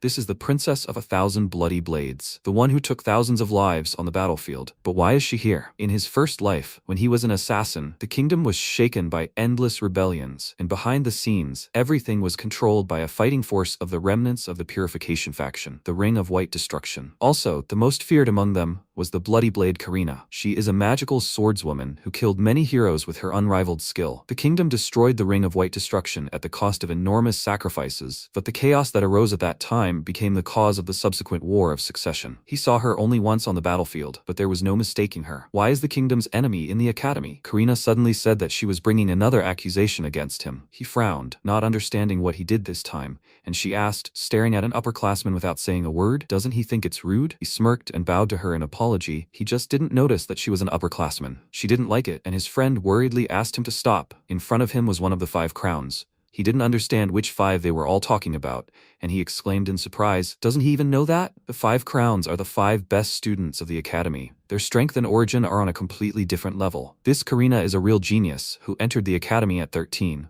Now Van understood everything. The girl thanked him for introducing her. MC thought, so Bloody Blade was from the highest aristocracy? The fact that she was a noblewoman was probably hidden in the kingdom when she became a rebel. But who would have thought that they would meet at the academy? Maybe this was his chance? If he killed this woman now, he would destroy the seed of a future rebellion, and the war for the throne would never begin. And Heinz's chance to take the throne would also disappear. Karina accused him of another accusation, thinking about extraneous things when she stood before him, was the height of disrespect. She reached for her sword. Van clicked his tongue in displeasure, and she warned him that she had permission to carry a combat weapon. Seeing her fighting stance, he immediately realized that it was one of the Bloody Blade's signature moves, a strike with a blade snatch. They say that due to the incredible speed, the victim dies before even seeing the blade. Ralph became very worried and suggested that Van apologize to her, but he waved his hand and ordered him to step aside. He needed to check something. He decided to engage her in combat. She arrogantly called him a fool, then prepared herself. The upperclassmen glared at them with displeasure. Ralph swallowed nervously, and then Karina suddenly lunged forward. And MC didn't even have time to do anything, and she had already wounded him. Feeling the pain, he immediately fell to his knees, and his friend ran to him worriedly, and the girl looked thoughtfully at her sword. She decided to interrupt the punishment and continue another time and place. It would be a shame to deal with this guy in an instant. After that, she left with her subordinate, and they remained there. The upperclassman asked Karina why she let him go, and she,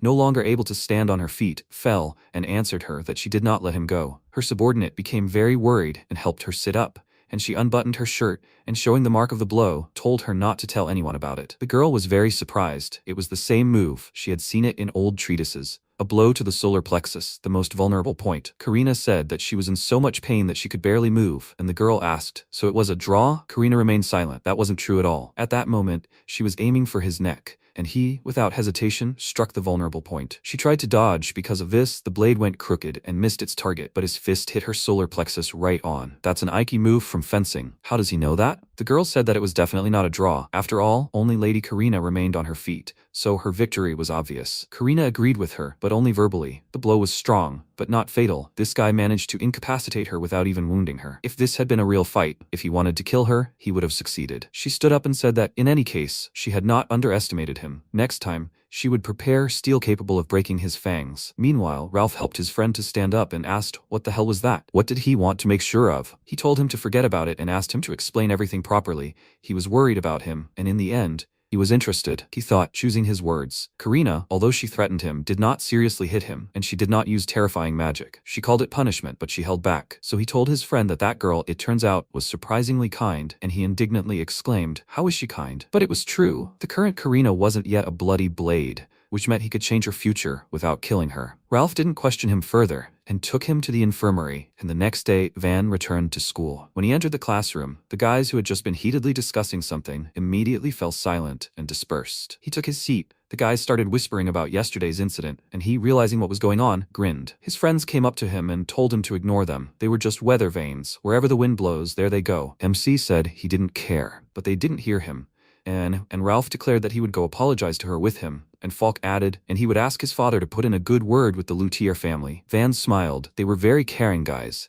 He wouldn't have thought so the first time he met them. They turned away from him, embarrassed, asking him to stop, and he declared he appreciated their concern, but he would deal with Karina himself. His friends were still very worried, and he thought to prevent tragedy, he must face her right now. He asked, "Are the five just keeping order, right? There's no need to be so afraid of them?" His friends asked if he even understood the situation he was in. Their conversation was interrupted by Helena entering the classroom. She called Van over for a talk. Seeing her, everyone was very surprised, and MC asked what was going on. The lesson would start soon. Helena told him she needed to talk to him, but it wouldn't be long. He didn't refuse and followed her, shocking the other students and confirming that he really did know her and that he was talking to her so frivolously. Who was he anyway? They went into the garden to talk and settled in the gazebo. Helena told him about the 5 crowns deciding to test his strength, and he noted that such things should be warned up front. She apologized to him. She hadn't thought Karina would act so quickly. She is the heiress of the Luthier family, which stands at the pinnacle of swordsmanship. Van touched his chin in confusion and remarked that having such skill at her age was quite impressive. But she was more than just a genius. Helena asked him why he thought that, and he said it felt like she had given up everything but the sword. Helena said he was right. She wasn't just a gifted genius. In fact, she was the daughter of a branch family, not even really a noblewoman. But when she was 10 years old, in a training match that was practically a game, she crushed her 18-year-old brother, who was considered the heir. Thanks to her talent as a swordsman, she was recognized as the heir, but her family didn't love her. She grew up surrounded by envy and hatred. MC asked how she knew all this so well, and she answered with a smile that she heard the rumors on her own. Nobles love to gossip. Besides, she saw her once at a social event before entering the academy. She stood apart from everyone and only looked at her father's back. her gaze very sad. He asked if she had approached her. Helena told him that she couldn't have done so then. They were both from noble families. If she had shown sympathy towards her, everyone would have thought she was meddling in something that was none of her business. Van leaned back in his chair, noting that nobles were such bores, and she agreed with him. It had bothered her back then, although she didn't think Karina even remembered it. If this continued, she would lose her way one day. MC thought for a moment, and then, with a grim expression, asked what she would do if that happened. She confidently answered him that she would want to stop her. The fact that she had looked away back then still haunted her. Now Van understood everything. As a mage, Helena was no inferior to the heroes from his past life, but he didn't know her name. It all seemed strange to him. Most likely she had tried to stop Karina at the cost of her own life and ended up dying. She had no chance to become famous. Helena said that even though she had told him all this, he shouldn't expect pity. Her talent for fencing is real. If he makes a mistake, she really can kill him. He smirked and told her that he understands everything. After this conversation, he is even more motivated. He will end her regrets. In a past life, no one could stop Karina, but now everything is different. He will break her distorted beliefs and stop her. Helena was surprised by his confident statement and said, "It is nice to hear such words." Maybe she even expected him to say it. But does he have a plan against her fencing? It is too late to ask, but still. He answered her. Of course he has a plan, so he wants her to practice with him after class. In the evening, after class, the boys went into the forest following their friend's tracks. Ralph constantly looked around, and his friend noticed that this was already some kind of frightening surveillance. He turned to him and said, he is interested in what they are doing. Immediately after the lesson, he disappeared along with Lady Helena. Falk was also curious, and they finally saw Van's back. Ralph was very happy that they had found them, but they arrived at the wrong time, right in the middle of the fight. Helena released the ice. Ralph fell in fear and exclaimed, "What is she doing?" MC was distracted by them, which Helena decided to take advantage of, and exclaimed, "Where is he looking in the middle of the fight?" She used the spell Thousand Thorns of the Ice Garden, and huge chunks of ice headed straight for the boys. And then Van stood in front of them and hit them with his palm, splitting them into pieces. After that, he turned to them and said with a smile that they had arrived at the right time. Do they want to join him in the next attack? Time passed. Karina was walking down the corridor, and on the way she met the prince. She raised her eyebrows in displeasure, inquiring what he wanted from her, and he asked, he doesn't want to rush her, but when will she finally get around to that Galda? She curtsied, telling him she could do it right away. What she had requested from the estate had finally arrived. Her subordinate followed her down the corridor, dragging a huge, heavy chest. She asked Lady Karina where she should take it,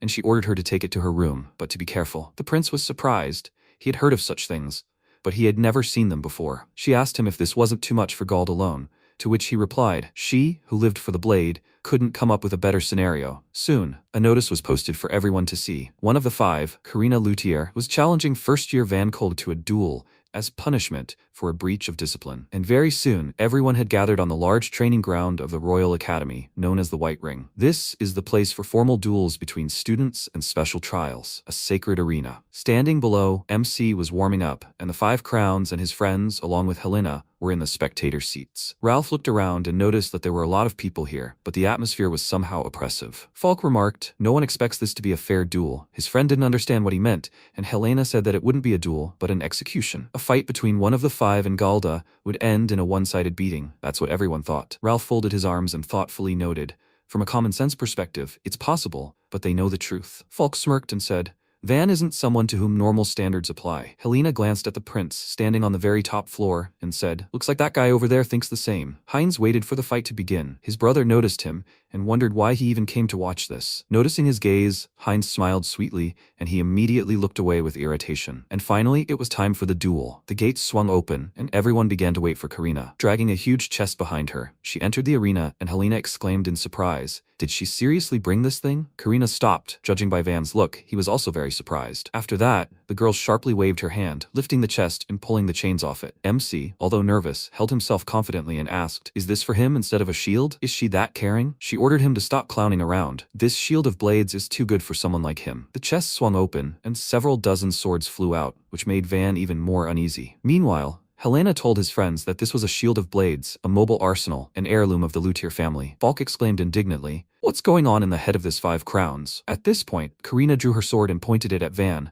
saying, she'll make him regret ever setting foot in this academy. He smirked and told her not to cry later. He'd smash her precious toy to pieces. She didn't attack first, and he asked, why is she standing? She was waiting for the go-ahead. Having told him that it had already begun, she rushed to attack, and he met her halfway. He ducked, accelerated sharply, and was next to her in an instant, then punched her, but she managed to block it, just barely. The impact made a loud sound, and the students were surprised how this guy got next to her so quickly. and Falk frowned, noting, no matter how much he looked at it, it was downright magic. Helena said it was a ghostly tread, that's what they call it. Usually, before a dash, a person pushes off the ground, which gives away their intentions, but Van doesn't push off. He shifts his center of gravity, rotates his pelvis and slides his entire body forward. That's the essence of his technique. Ralph, puzzled, said that even with the explanation, he didn't understand anything, but his friend decided to simply simplify everything. In short, from the outside, it's pure magic. Helena agreed, and Karina, standing right in front of him, seemed to see him teleport. She thought so too when she first saw it in the forest. MC struck again, and Falk noted with a smile that the range was excellent. In close combat, he clearly had the advantage. Ralph was also in high spirits. After all, you can't swing a long sword that close to an opponent. But Karina decided to act differently,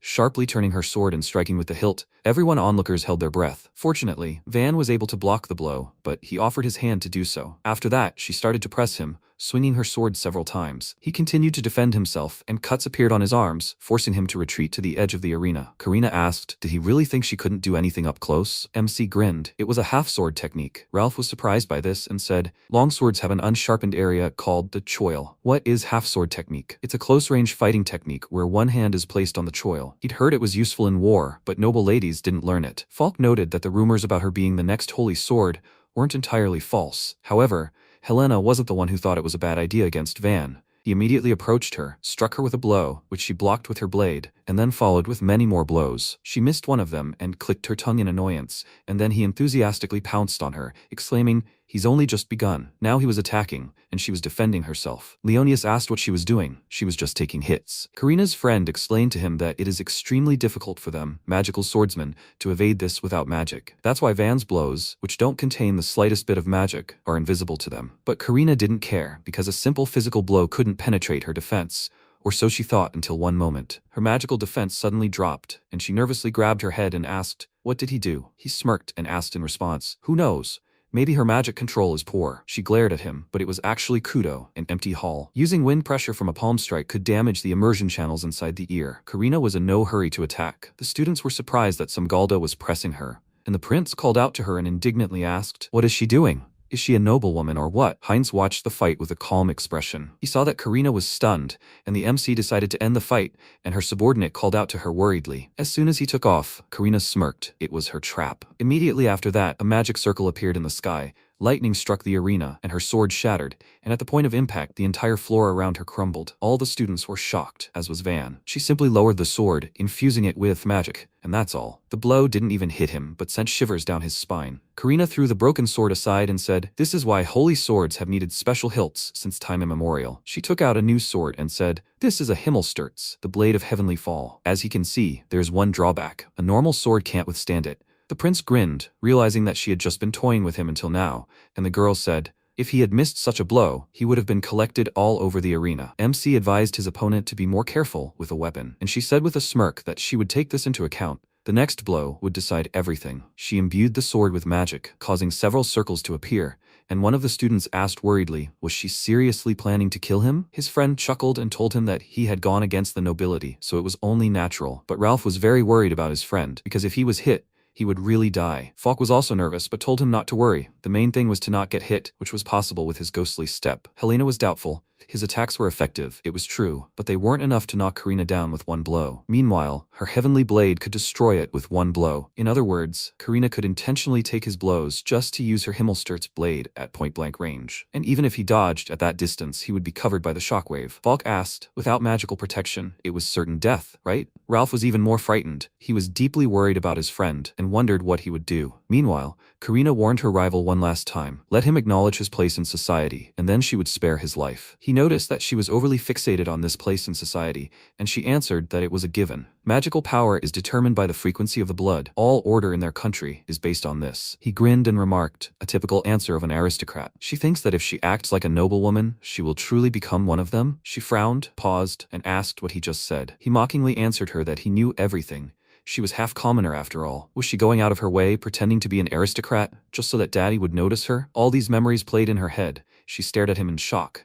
And then in rage, she spilled all her magic out. Even the audience felt it. Falk wondered what they were talking about if she was reacting like that, and Helena answered him. It seemed like he was provoking her, wanting her to hit him with all her strength, without any games. Ralph worriedly asked why he was doing this, and his friend had an idea and asked if he was really going to pull that very thing. Karina always felt like an outsider infiltrating aristocratic society. Therefore, even though he was Galda, she sympathized with him, so she volunteered to be his examiner. She was going to settle everything without killing him, and he, unaware of her feelings, decided to humiliate her. She clenched her teeth in rage and raised another sword, telling him to come to her. She would kill him, as he wished. They walked towards each other.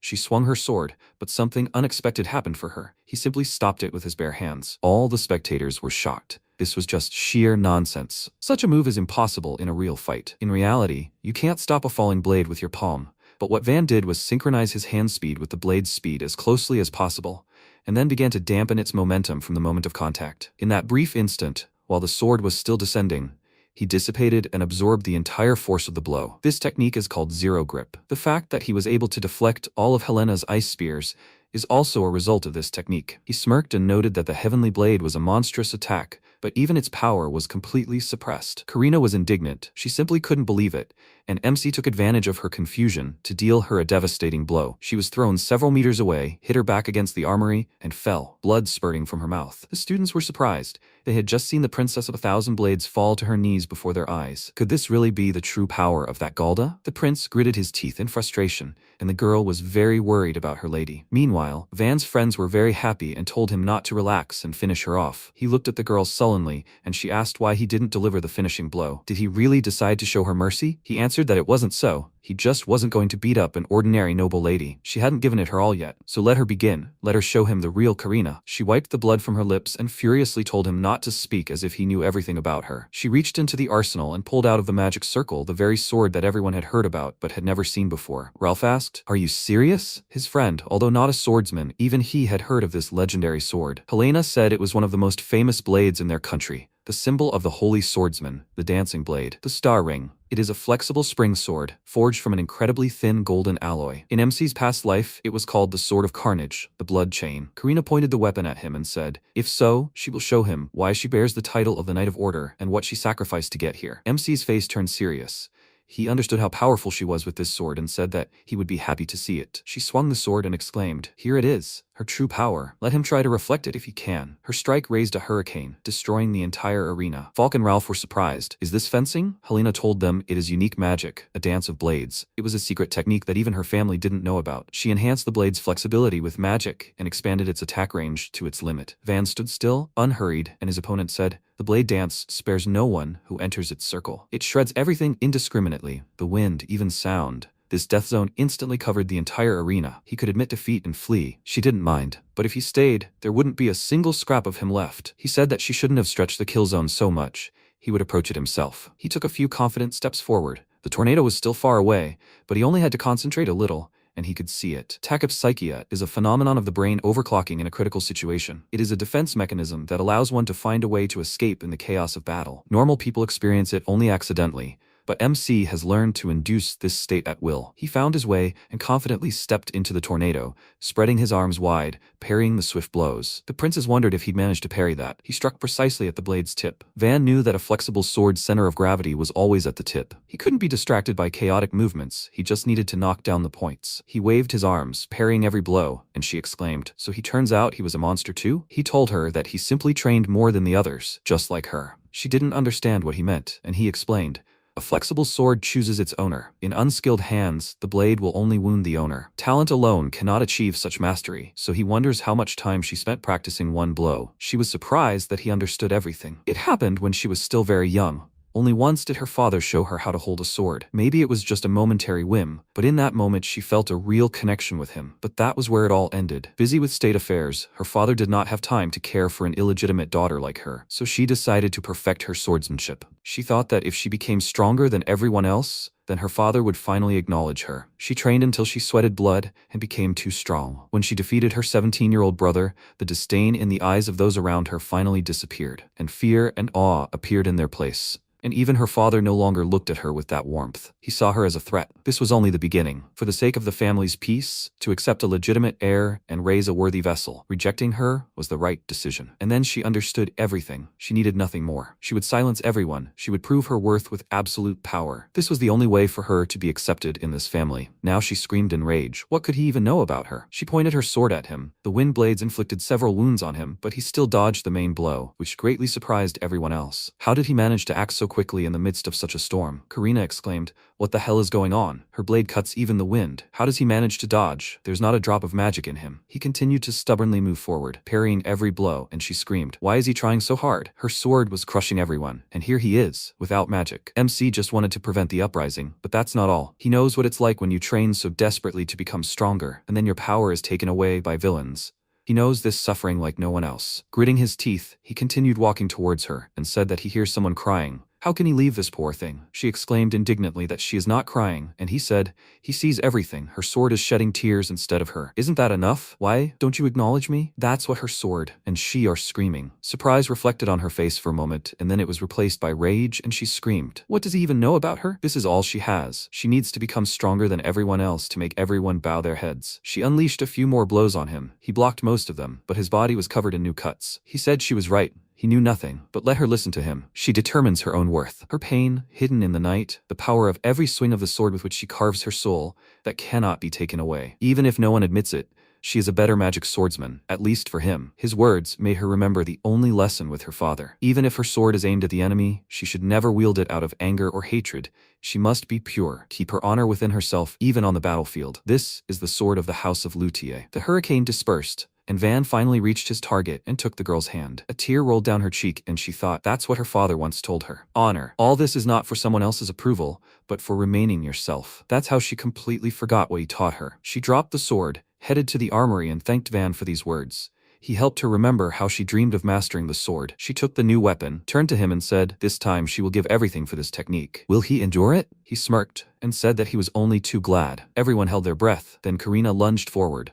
A simple strike from above, and yet it was filigree. This was the only technique her father taught her. MC smiled, glad that he finally learned what she really was, and then struck back. A second and Karina fell, and her sword finished the blow and left a deep crack in the wall. It was a complete defeat, but she was not upset. She turned to him with a smile, thanking him for this fight, and he extended his hand to her, saying that he was grateful too. It was simply incredible. The arena remained silent. Everyone was shocked by her defeat. A first year had defeated the 5th crown, and Galda to boot. The silence was broken by the first round of applause from the prince, and everyone followed him. To loud, triumphant applause, Karina accepted Van's help and stood up. The next day, everyone went to class as usual, and Falk asked Van if his wounds had healed yet. He smiled and told him that the healer had patched him up pretty well, and Ralph exclaimed that it was simply amazing. He couldn't believe he had defeated her. Falk was very proud of his friend. This battle would go down in Academy history, and MC asked them to stop. It was just a simple duel. Falk immediately grabbed his shoulder and exclaimed, "You call this a simple fight?" A first year had defeated the 5th crown. Suddenly, Ralph noticed something and pointed to a tree, telling them to look there. The Princess of 1,000 Blades was there. She stood by the tree, looking at them, and Van was surprised that she was also healthy after yesterday. With a heavy sigh, she approached them, and the boys immediately became wary. Ralph even thought that she came for revenge, and Falk told him to calm down. Yesterday's duel was official. She can't just attack him. MC smiled and waved his hand at the upperclassman, greeting her, and she advised him to work on his manners. He apologized and jokingly asked if he was in for punishment. She answered him that she hadn't come for that, after which she sheepishly pointed her finger at him and ordered him to become her squire. All three were shocked by this proposal. A squire is a young man who serves as a knight in order to master the code of honor. In the Royal Academy, this is the name of the system when the upperclassmen help the younger ones who have caught their interest. Karina declared, "From now on, in the name of the 5 crowns, she will personally provide him with assistance and correct his behavior." Van was very upset. This meant that she would now be watching him. Meanwhile, Falk whispered to Ralph that this was even good. Now no one would disturb Van while she was watching him. Hearing their whispers, MC understood her intentions. He certainly appreciated it all, but Karina proudly raised her head and said that it was an honor for him. She personally took him under her wing, and now let him kneel and swear an oath of allegiance to her. The boys froze in anticipation. Van sighed heavily and bowed to the girl, saying that he was very grateful to her, but he refused. Immediately after these words, he broke into a run and exclaimed, "He hates being watched." Karina clearly did not expect this. She rushed after him and exclaimed indignantly, "Does not he need her help?" The boys' voices remained where they were, and Ralph was very puzzled by the behavior of the Princess of 1,000 Swords, and he hinted at his friend, "Could she be? This is definitely not it, right?" Meanwhile, 3 of the 5 crowns gathered in the hall to discuss everything. The prince slammed his fist on the armrest in anger and said that it was a disgrace. One of the 5 crowns lost to a simple Galda. Arnulf just looked out the window and thought, and Amelia sipped tea. Leonius said that at first he thought it was Helena. After all, she exerted influence, trying to push Galda here. But he defeated Karina. Everything changed. He is not from the royal family, and he is not a mage. They understand what this means, right? The hierarchy is built on magic depending on the skill with which the nobility helps people. And the royal family rules the country. That woman is trying to destroy everything. This is an attack on the kingdom. He glanced at the other members of the 5. Arnulf stared out the window and wondered how Van even knew these techniques. Taking a sip of tea, Amelia calmly told the prince that there was no reason for that. Van's techniques are no obstacle to them. These are one-on-one duels, and they need a force that will protect the people, and a hammer that will destroy the enemy. What will he do against a horde of monsters? And without magic too, he can only become a mercenary. That's all. He can't replace the nobility. After all, the whole country rests on them. The prince calmed down because she was right, and he asked if she can inform all the students about this. She answered him that an excellent opportunity for this would soon arise, and he clarified she meant legion training. Legion training is one of the disciplines at the academy. Students form a group, regardless of age, and fight magical monsters. Amelia said that the upperclassmen would handle the organization, so she would take him under her wing and find his weak points. The prince was very pleased with this plan, and at that moment Heinz entered the hall, saying, "This all sounds fun." Leonius was surprised by his presence here, and Amelia calmly greeted him and said, with all due respect, that this hall is only for the 5 crowns.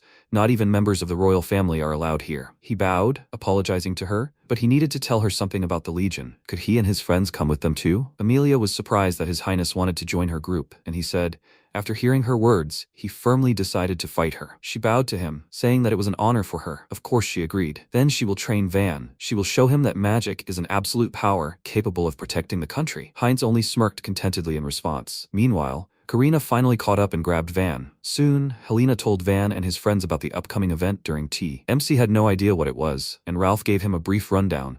They assemble units and carry out missions together. Falk added enthusiastically, "Besides this, each student actually gives orders to the royal soldiers." He thoughtfully remarked that this was just training for experience as a commander, and Helena said it was a real battle. This time, they would be in the magical wasteland of the Weeping Marshes. Lands saturated with magical power are called magical wastelands. The shady forest where the academy entrance exam is held is just a patch. They actually talked about this in class, but these wastelands are teeming with magical creatures. When there are too many of them, they move to new territory, scattering in all directions. Because of this, civilians suffer, so they sometimes exterminate these beasts to prevent a stampede. This is one of the most important tasks of the elite. Van paused, and Helena asked if something was wrong. He told her everything was fine, and she continued. During training, they assemble units with academy students, and the royal soldiers form a single legion. First years become squad leaders, and they, the upperclassmen, organize them into companies. Ralph asked if they prove themselves during training, they will be recognized, right? She confirmed this. The 5 crowns achieved major victories right during legion training. Falk noted that since the operation is conducted at the company level, the commander is very important, and Helena agreed. Those nominated by the upperclassmen are appointed to the squads. MC was sure that under such a system, he would end up with nothing, but contrary to his expectations, Helena said with a smile that there were actually a couple of seniors who wanted to choose him. He looked at her in bewilderment, and she said that it was good for him. Many upperclassmen respected him. His friends were very proud of him, which is not surprising, since he defeated the Princess of Blades herself. He also defeated Cursed Fang in the entrance exams. Everyone is very curious about his techniques, immense strength, and no magic. Van was very surprised. They respect him? A native of Galda? In his past life, he could not even dream of this. Apparently, the world is beginning to change step by step, although not everyone likes it. He looked up at the academy. Leonius was watching him from the window. He was very surprised when they met eyes. He wondered if he really noticed his gaze, but how is that possible? Without magic, it is impossible to sense someone else's presence at such a distance. He walked away from the window, arrogantly telling them all to play at being friends while they can. Meanwhile, Helena said, one way or another, they will not hurt him. But given the authority of the 5 crown, she wants to take him with her, as well as his friends. The boys were very happy, but suddenly Karina's voice was heard, ordering them not to rush. They didn't even notice her approach. MC winced, knowing she'd start it all again. Karina pointed her finger at him and exclaimed that she was responsible for her squire. She would be the one giving him orders. He jumped up from the table and exclaimed that he'd turned her down, and Helena laughed, noting that it was all so interesting. She didn't mind. Van indignantly asked her not to decide for him, and a couple of days later they went to the notice board, where the lists had already been posted. A crowd had gathered, and making his way through the crowd, Falk told Van that if the cool seniors chose him, it would be a great honor. Well, it doesn't concern them. Everyone here is so serious. MC said he wasn't there. His friends turned to him in bewilderment, asking what was wrong, and he confusedly told them that he wasn't on Helena's team. Ralph began searching for his name on the Thousand Blades Princess's company roster, but Van had already found himself in the 5th company with Amelia Rosenwald. Ralph was greatly surprised, and Falk noticed another familiar name on the list, Heinz Ferrania. MC was a little taken aback by this development, but suddenly someone touched his back, and he immediately turned to see Heinz waving at him, along with Amelia. The prince extended his hand, saying they hadn't seen each other in a while, and invited him to work hard as a team. Van looked down, still remembering how he had acted in his past life, and ignored the gesture. The prince withdrew his hand with an awkward smile, and Amelia asked, "So he was Van Kolgar?" She introduced herself, saying she was one of the 5 crowns and his commander, and he bowed to her, apologizing for the late greeting. She told him it was fine. She didn't like all this formality. However, she would immediately tell him to know his place as Galda and follow her instructions. Her chilling tone made him uneasy, and Helena immediately called out to her, asking if she thought that was a bit rude. She replied that it was still kind. If weaklings come forward, they will put themselves and the entire team at risk. On the battlefield, everyone must know their tasks and fulfill them, and Galda's role without magic is scout and sentry. MC was stunned. He didn't hear any contempt or malice in her words. She simply sincerely believed in what she was saying. People like that are nothing but trouble. He told her that she was right when she said that one must fulfill one's role. That's why he entered the academy. Helena told him that casting spells isn't the only principle of magic. If he can suppress a mage without spells, he will definitely deserve to become a knight. Recalling these words, he told Amelia that he had come to show Galda what he could do without magic. She would see for herself whether he was a burden or not. She looked him up and down, paused, and turned away, saying goodbye. She, at the very least, acknowledged his strength of spirit. Heinz also decided to leave and, as a parting word, told Van not to worry. He was sure he would be able to demonstrate his abilities. He followed Amelia, and Karina asked if the prince had orchestrated this. Helena confidently said that they had used connections to influence the distribution of teams.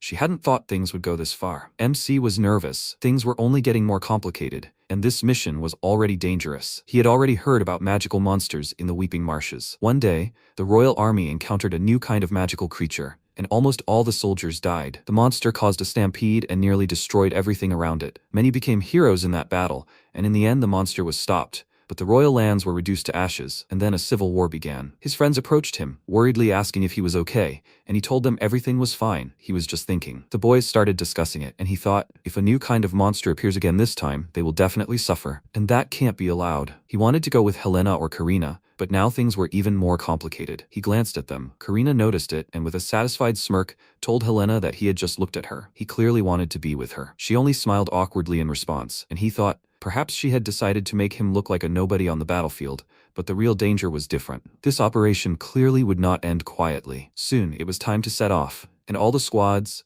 their captains, and Commander Amelia herself gathered together. Before setting off, she told them they would be ahead of everyone else and would be heading to the Weeping Marsh. She wanted each of them to show their pride as members of the elite and their determination as soldiers. They unanimously confirmed that the task was clear to them and prepared themselves. The soldiers in Heinz's squad were excited. After all, they were commanded by His Highness himself. If they succeeded, they would bring glory to their homeland. Van glanced at them and thought that the royal soldiers were already energized, but not all of them. The soldiers in his team were very unhappy with the current situation. One of them whispered to his comrade, "Why their leader Galda? He doesn't even have a weapon or magic. Are they cannon fodder?" Irritation immediately flared inside MC. After all, they weren't shy about saying all this out loud. He decided to remind them of their position, took a deep breath, and turned to them, saying that he was their leader and would be giving them orders. They probably had something to say, but they would do without talking. Now, let them think only about the mission. They remained silent, measuring him with mocking glances, and he mentally called them rude. Amelia noticed the mood in their squad. Things were going badly, but that was natural. Among the senior ranks, the soldiers themselves choose their leader. The team determines their fate. Who would want to entrust their life to some Galda without magic? Ultimately, ambitious, experienced soldiers compete under the command of the honorable elite. Only career soldiers with no future serve under him. The quality of the troops speaks to the professionalism of the commander. That's all Van Kolgar can do. And so it was time to set out. Amelia announced the start of the Legion's training, and all the soldiers responded enthusiastically. Only Van's squad remained silent. Time passed, they covered some distance, and Amelia decided to stop for a rest. Heinz told his squad to be sure to drink, always be alert and observe. The other commanders prioritized checking their equipment and the soldiers' well-being. Van's squad, however, was less than enthusiastic. Exhausted from the long journey, they sat down on the ground, and one of them warily lowered his head, saying that they had driven them to death. And the second spat irritably to the side and said, "It's easy for the captain to ride a horse." MC frowned at them, and the man defiantly asked if he had anything to say. He answered that he didn't. Apparently, they wanted to speak out. They were stopping for a rest stop, so he would listen to them. The man became very angry. He jumped up and exclaimed, "What kind of a squad are they? Their equipment was old, and the captain was completely defenseless, Galda, and they were going to go into the weeping marshes like this? Were they really just a shield for the elite?" Van said that he understood them. They were soldiers after all, and service was a matter of life and death for them. But let them look at it differently. He dismounted and flexed his fists. He wouldn't convince them with words, so he'd better show them everything. The man was slightly taken aback, and he said, "If they want to complain to him, then let them go ahead. They can all attack him. He can handle it." They thought about it. The man became very angry and attacked him with a sword. But MC quickly reacted and stopped the blade with his bare hand, surprising him, and then simply took it from him, causing him to fall and hit his head. Everyone else was surprised that he was able to disarm him so easily, and he quickly checked the blade and glanced at them, asking, "Are they not going to attack him?" They remained silent. No one dared attack him, and then with a heavy sigh he asked, "Did they say the equipment was bad?" He turned sharply and swung his sword, demonstrating the opposite. The blade easily cut down the tree, and it fell with a crash. His soldiers were surprised, and the rest noticed the noise. After that, Van handed the sword to the man and said with a grin, "True, the equipment is not new, but still worthy. He knows how to use weapons. He studied all the types before choosing a fighting style. He will learn how to work with them. They will not die in vain. And if they don't like something, they can arrange a wonderful dinner for the monster." These words made them nervous. He decided to leave it at that for now, and Amelia, who had been watching him all this time, frowned. She didn't think that he would argue with his men. It was stupid. You need to command with your heart. Soldiers motivated by fear alone may obey, but as soon as they reach the edge, control will be lost. His own soldiers will rebel against him. It's all over for him. Soon night fell. Having advanced even further, they set up camp in the forest in front of the weeping swamps. Everyone was busy with their own affairs. Amelia was strategizing. Heinz was just reading books, and MC was missing somewhere. His squad was sitting by the fire and scraping together a few scraps of bread. One of them wondered where he had disappeared to, and the guys answered, "Who knows? He's not in the tent. Maybe he abandoned them? They're not worthy after all." He sighed heavily to the men and said that he wouldn't be surprised. They were just expendable. They weren't fit for the royal army, that they were losers, that the captain was from Galda. At that moment, Van approached them and asked who the loser was. He sat down next to them and opened the huge sack he had brought. Inside were aromatic herbs, mushrooms, and hairs. The soldiers looked at his loot in surprise, after which MC chopped everything into soup and fried the meat. Finally, everything was ready. They watched in surprise as he poured soup into bowls. He then handed one to the man and told them all to eat. Rations would be scarce. They needed strength for tomorrow's battle. He also handed him some grass and told him to crush it and rub the insoles of his shoes with it to help with blisters. The man, confused, pulled away from him and exclaimed, why was he suddenly being so polite? He wanted to bribe them with food. Van thought for a second, then looked down and answered that he had been in their place too. He too had rubbed his feet until they bled, and he too had eaten tough bread. Sometimes, this bread would make his stomach churn so much that he could barely stand, let alone fight. The men looked at him thoughtfully. They had experienced all this. They had one piece of bread, which they divided among 5. It was not enough for them, and only whetted their appetites. The guy asked if he'd ever fought anyone at that age. His comrade reminded him that he was Galda, so it wasn't surprising. The man looked at the captain suspiciously and asked if he felt sorry for them. He told him it wasn't pity, it was an investment. He would use them to achieve his goal and receive a reward, but he promised them he would never use them as expendable material. He would bring each of them home, so if they wanted to survive, let them work for his goal. They wouldn't regret it. He handed the man the soup again, and he stared at him in surprise, just like everyone else. After that, he grinned and asked, "So that's how it is?" MC asked what was so funny about what he said,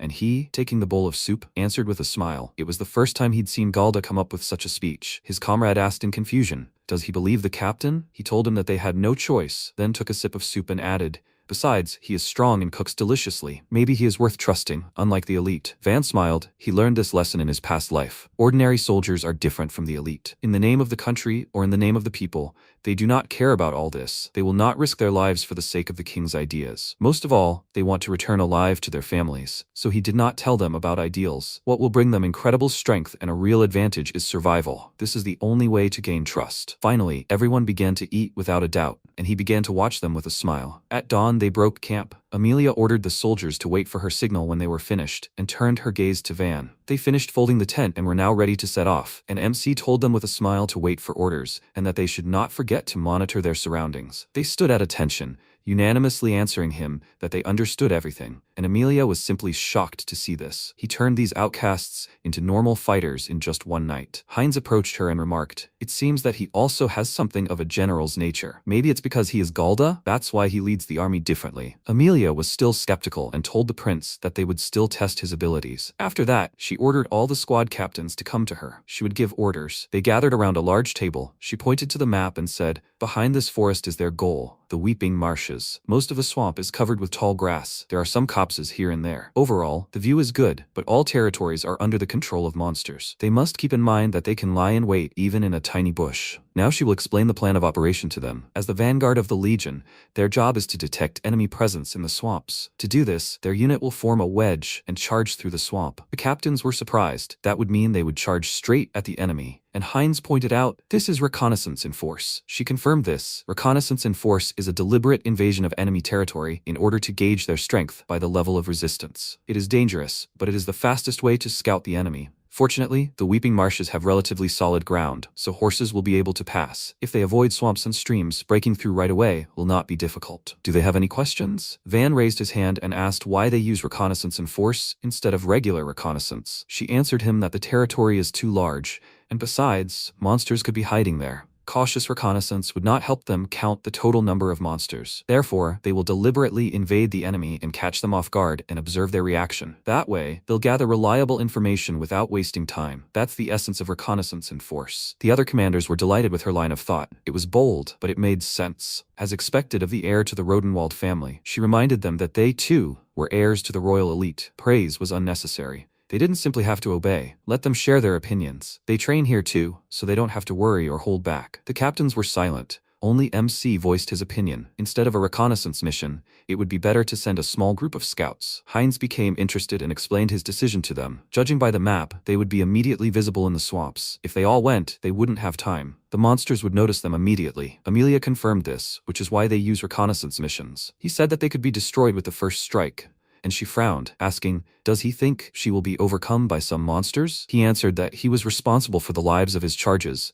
He immediately assumed the worst. She thought about it and said that was unlikely, but she understood. Then what would they do? He answered that his unit would go forward and lure the enemy out. If the main forces went immediately after the monsters attacked, it was unlikely that anyone else would attack them. Amelia said she appreciated his courage in voicing his opinion. That's how a future officer candidate should behave. He frowned and thought, so what? Does she agree? But she didn't like his plan. She said it was too cowardly. The main forces of the Legion would arrive before the reconnaissance was finished. He objected, but she interrupted him and said, if they were spotted, the enemy would have time to prepare. Then they would definitely be destroyed. He became nervous, and she said that they should attack before the enemy was ready. That was the most effective method. He thought she was right, but he knew this operation would fail. He tried to convince her and said that they were currently a training unit, their ability to respond to a threat. She didn't let him finish and asked, what kind of threat? The number of enemies or traps? She needed proof. He clicked his tongue in frustration, not knowing what to tell her. He hadn't thought this through. In his past life, he'd been a simple mercenary, far from the western border then. Besides, the information about the monsters in the Weeping Marshes had been sealed and erased from official records by the Royal Army. Apparently, Heinz knew, but he would never have gotten involved in something like that. When he didn't hear an answer, Amelia said that unfounded worries were called cowardice. They only undermined the soldier's confidence. He wanted to object, but then she raised her voice and ordered him to stop. She was listening to their suggestions, but if he continued, she would consider it insubordination. He fell silent, and she announced the start of reconnaissance in force. She would lead the company, and all units should prepare. She turned to Van and said that since he wanted to be safe so much, his unit would be at the very end. It would be better that way. He cursed silently. Insubordination was punishable even for academy students. At best, expulsion, at worst, prison. The other commanders dispersed. They understood that Galda was excellent at reconnaissance and what he was about to do, but he was too brazen. Being empty-handed in the rear would not get him any recognition. MC became nervous and began frantically thinking about what to do. He had to do something, even in the rear. No, he needed to do something that could only be done in the rear. After that, they went on reconnaissance and ran out onto the field, as Amelia said, she leading all the squads. Monsters, Nox Fang, ran out to meet them. These are small monsters that live in the swamps. They are not very strong, but their fangs contain magical poison. A soldier told Amelia that there was a pack of monsters ahead. Will they retreat? She refused. They will run through the weakest. She used magic, and wind began to accumulate at the tip of her weapon, and then she used her storm spear, and all the monsters were scattered by a gust of wind. One of the commanders smiled, seeing the Rodenwald family's magic in action, and ordered his soldiers to follow Amelia. He shot down several monsters with fire arrows, and the soldiers were also impressed by their abilities. This was expected of academy students. At this rate, they would easily break through. Meanwhile, Van and his squad stood at the edge of the forest and watched these flashes of magic from afar. The man noted that everything had begun. They won't follow them? They can't do anything from here. MC told them not to worry. He quickly looked around and, pointing to a plant, ordered them to take it. They asked in confusion why they needed it. Lighting a fire certainly wouldn't help, and Van promised to explain everything to them later. For now, let them quietly collect these plants and as many as they can. They exchanged confused glances and began to carry out the order. Meanwhile, Amelia struck another monster with her spear and ordered the others to keep moving. The company quickly advanced. One of the soldiers noticed someone's silhouette in the dust ahead and reported it to the captain. He glanced at the soldier and praised him, and the captain asked in anticipation, "Will they begin the hunt?" He replied that he would now strike first. But just as he urged his horse forward, lightning suddenly struck him with a deafening roar. The last sparks ran across his charred body, and then he fell along with his horse. The soldiers, who had just been full of fighting spirit, stared at him in shock, wondering what had happened. Amelia turned, looking for the monster that had done this. Right now, a huge beetle surrounded by lightning was heading towards them. The soldiers panicked and exclaimed, "What the hell is this? Could that gust of wind have been caused by this?" Heinz immediately realized what kind of monster it was. A thunderbug. One of the captains exclaimed that it couldn't be. Where did that come from? It's a high-class monster. This monster is usually found only in the northern mountain range. It's considered a natural disaster, and it takes an entire army to defeat it. The thunderbug prepared to attack again. The captain ordered his squad to retreat, and then lightning struck him and he fell just like the first guy. Amelia became nervous. Lightning hits its target immediately. They can't defend against it even with magic. The soldiers were terrified and turned to the company commander to retreat, and she thought things were bad. They were panicking. Heinz ordered everyone to calm down, and they immediately fell silent. He dismounted and warned them. If they tried to escape, they would be killed on the spot. Let them spread out and duck. The beetle must not see them. They must wait for the right moment and attack. Amelia thanked him for his help, and he asked what they would do next. To be honest, at this distance, even he couldn't pierce the thunder beetle's shell. She told him that neither could she. At this distance, the monster had everything under control. They needed to get closer to it. She would go alone and kill it. The soldier became worried, because if she attacked directly, the lightning would strike her. She told him not to underestimate the Rodenwald cavalry. It could withstand a couple of blows, and they should reform and protect the rear with His Highness. They understood her order, and she urged her horse forward, telling them to show how proud they were to be the king's soldiers. She prepared herself and thought that, judging by the previous lightning, the monster attacked every 5 seconds. At full speed, it could only strike once. If she holds out, it won't be able to reach her. Running closer to the beetle, she was about to use the storm spear, but suddenly something stopped the horse. Vines entangled its legs, and Amelia jerked. She saw it. It turned out the monster had wrapped the vines around the foot of the mountain. There were also monsters nearby. They bit into the horse's legs, and she got scared and reared up, and Amelia nervously asked it to calm down. After that, lightning struck them. Feeling a powerful discharge, she gritted her teeth and looked at the monsters that were also hit, and thought, doesn't the thunder beetle even care about its allies? They are also wounded. Does magic really work on its own? After the lightning strike, she couldn't move. The thunder beetle headed towards her, and the soldiers panicked, because even she couldn't defeat it. They turned to His Highness and asked what they should do, but he didn't know either. The enemy was very serious. Suddenly, Van's voice was heard behind the unit, calling out loudly and pointing towards the smoke, telling them to run there. All this time, he and his squad had been collecting smoke reeds to ensure their retreat. This plant, found in magical wastelands, absorbs the metal emitted by magic directly from the ground, and when burned, the reeds release smoke with particles of heavy metal. This smoke does not disperse with the wind and lies closer to the ground, creating a dense curtain. Heinz told the soldiers that the thunder beetle would not see them, so it would not be able to strike. Lightning is powerful, but the monster only attacks what it sees. They must rescue the wounded and make their way through the smoke into the forest behind. Heinz trusted him and ordered everyone to follow his orders, and they also ran towards the smoke, picking up those injured by lightning. Heinz called out to Van, saying that Lady Amelia was still there, and he rushed to her and offered to take her, but the soldiers should retreat immediately. The prince looked after him with a smile and said, "Agreed." Soon everyone had taken refuge in the forest, and the soldiers watched anxiously as Amelia's wounds were bandaged. Van, who had just returned from reconnaissance, approached them. Heinz praised him and asked about the situation, to which he replied, "A whole horde of monsters are wandering near the forest. They are surrounded." The soldiers asked if they would be able to get out, and he told them that as soon as they leave the forest, they will find themselves in the open, then lightning will destroy everyone. Heinz noted that they cannot sit here forever. MC agreed with him, and as soon as night falls, the monsters will begin to hunt. The prince noted with puzzlement, "The wounded are getting worse. They need to regroup and take them to a doctor as soon as possible. The only luck is that they are still alive." He's grateful to him. He showed them the escape route. Van said that they must not die, and the prince became serious. That is why they must destroy that thunder beetle. He agreed with it. It is at the head of all the beasts. And then he realized something. Why is the prince not at all surprised? Seeing his wide eyes, Heinz asked what was wrong. MC gave him a suspicious glance, and silently told himself not to fall for that expression. He'd once made the mistake of thinking he could be relied upon. No matter how hopeless their situation seemed,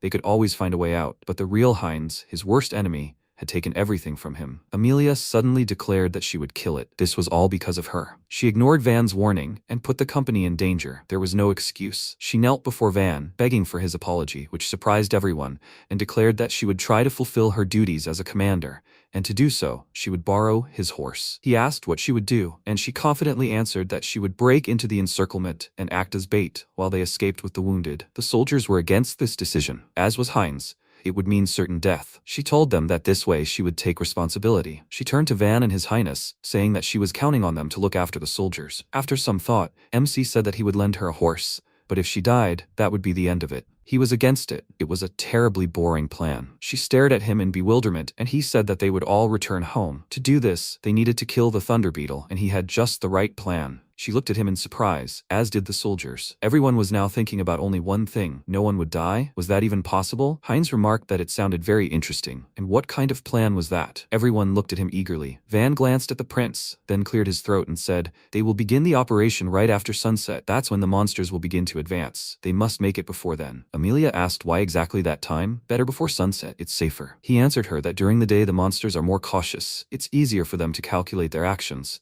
But right after sunset, when they are ready to attack, they are not so attentive. Amelia saw the logic in this, and he continued. First, one of them will use strong magic, thereby attracting the monsters. When the thunder beetle takes the bait, they will be able to locate it with the light of lightning. And then Amelia will take advantage of the moment while it is gaining strength for another strike and attack. She noted that there are a lot of monsters on the way to the beetle. If they are caught like last time, they will not be able to kill it. He said she was right. That's why they would change tactics. She would use her strongest technique, the battle cry. She had to defeat all the monsters that tried to stop her and get to the thunder bug in a straight line. She said that the Stern Spear's battle cry was a crucial spell that concentrated all her magic in one spot. If she wasted it on smaller monsters, she would quickly run out of power and wouldn't be able to break through the monster's shell. MC said that once she got to it, he would buy her time. He would ride with her. While he was driving away the monsters, she would concentrate all her magic and destroy the thunderbug with her battle cry. Then the soldiers would deal with the remaining monsters, and they would get her out of there. One of the soldiers exclaimed that it was too dangerous. How would Galda fight the thunderbug without magic? This was complete nonsense.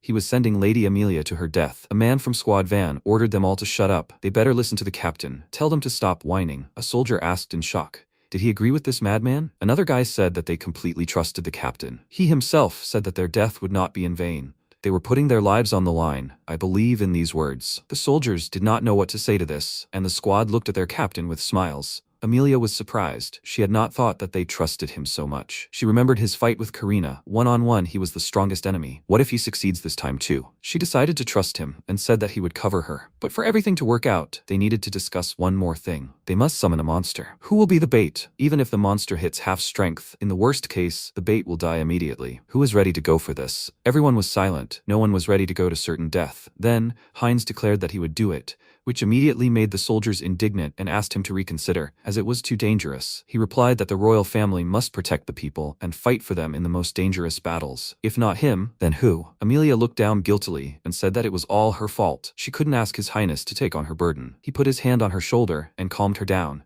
saying that all she had to do was kill the thunderbug, and helping her was his responsibility, as she was the commander. She agreed with him, right? She was surprised and asked at the same time as Van if he would really do it. He replied that he would provoke as many monster attacks as possible, and they would deal with the Thunderbug. MC smirked and said that there was no need to persuade him to do that. As soon as they killed the Thunderbug, they needed to direct all their efforts to destroying the remaining monsters and retreating from there, so no one will attack them anymore. And lastly, everyone must return home. They will not leave anyone here, no one at all. With these words, he instilled hope in the soldiers. Amelia smirked. Now even she thought that he was capable of the impossible. Anything for the sake of the people. She used her magic to contact the rest of the squads and told them, this is the last operation. They must gather all their forces and fulfill their duty to the kingdom properly. Soon the time came for action. Heinz went out onto the field and thought, the time has come. Van is not only to be a hero, he will also show what he is capable of. He used his magic. It spread across the area like a wave along with a bright light,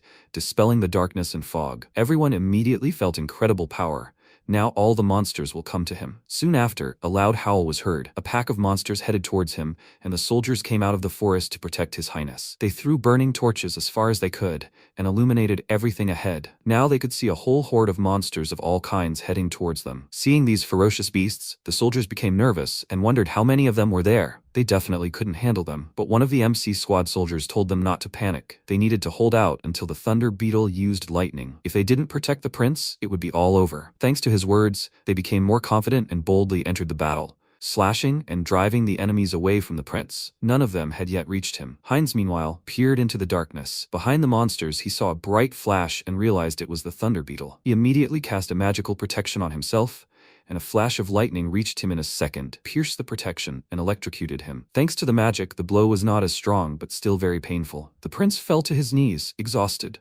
But thanks to him, they figured out the location of the Thunderbug, and Amelia and Van galloped towards it. Heinz decided to help them. He gathered his last bits of magic and threw a glowing sphere into the sky to illuminate their path. The sphere flew above them and hung in the air, allowing Amelia to see the road and choose the shortest route. MC was surprised. He glanced at Heinz, who had lost consciousness after the spell, and thought, why did he do that? Why this sacrifice? He didn't even think about his own safety. He was just like Heinz back then. He shook his head, trying to get rid of the thought. Now he needed to focus only on the battle. There were 4 seconds left until the next lightning bolt, and a flock of monsters appeared in their path. Amelia gathered her strength and struck the monsters with a storm spear, scattering them, and the Thunderbug was very close, which even surprised them. At this distance, they would have time to attack before the lightning activated. 3 seconds remained, but not everything was so simple. A huge golem emerged from the pile of dirt before them. It is a pseudo-life form that arose around a crystal of condensed underground magic. Its body is fragile, but due to its texture and enormous weight, it absorbs and disperses all physical impacts. Amelia was getting nervous. There was already so much mud here, they wouldn't be able to get up to speed. At this rate, they'd all die. Should she go around it? But Van ordered her not to stop. He jumped up and headed toward the golem. There were 2 seconds left. Using the momentum of the Stormlance's battle cry, Van jumped,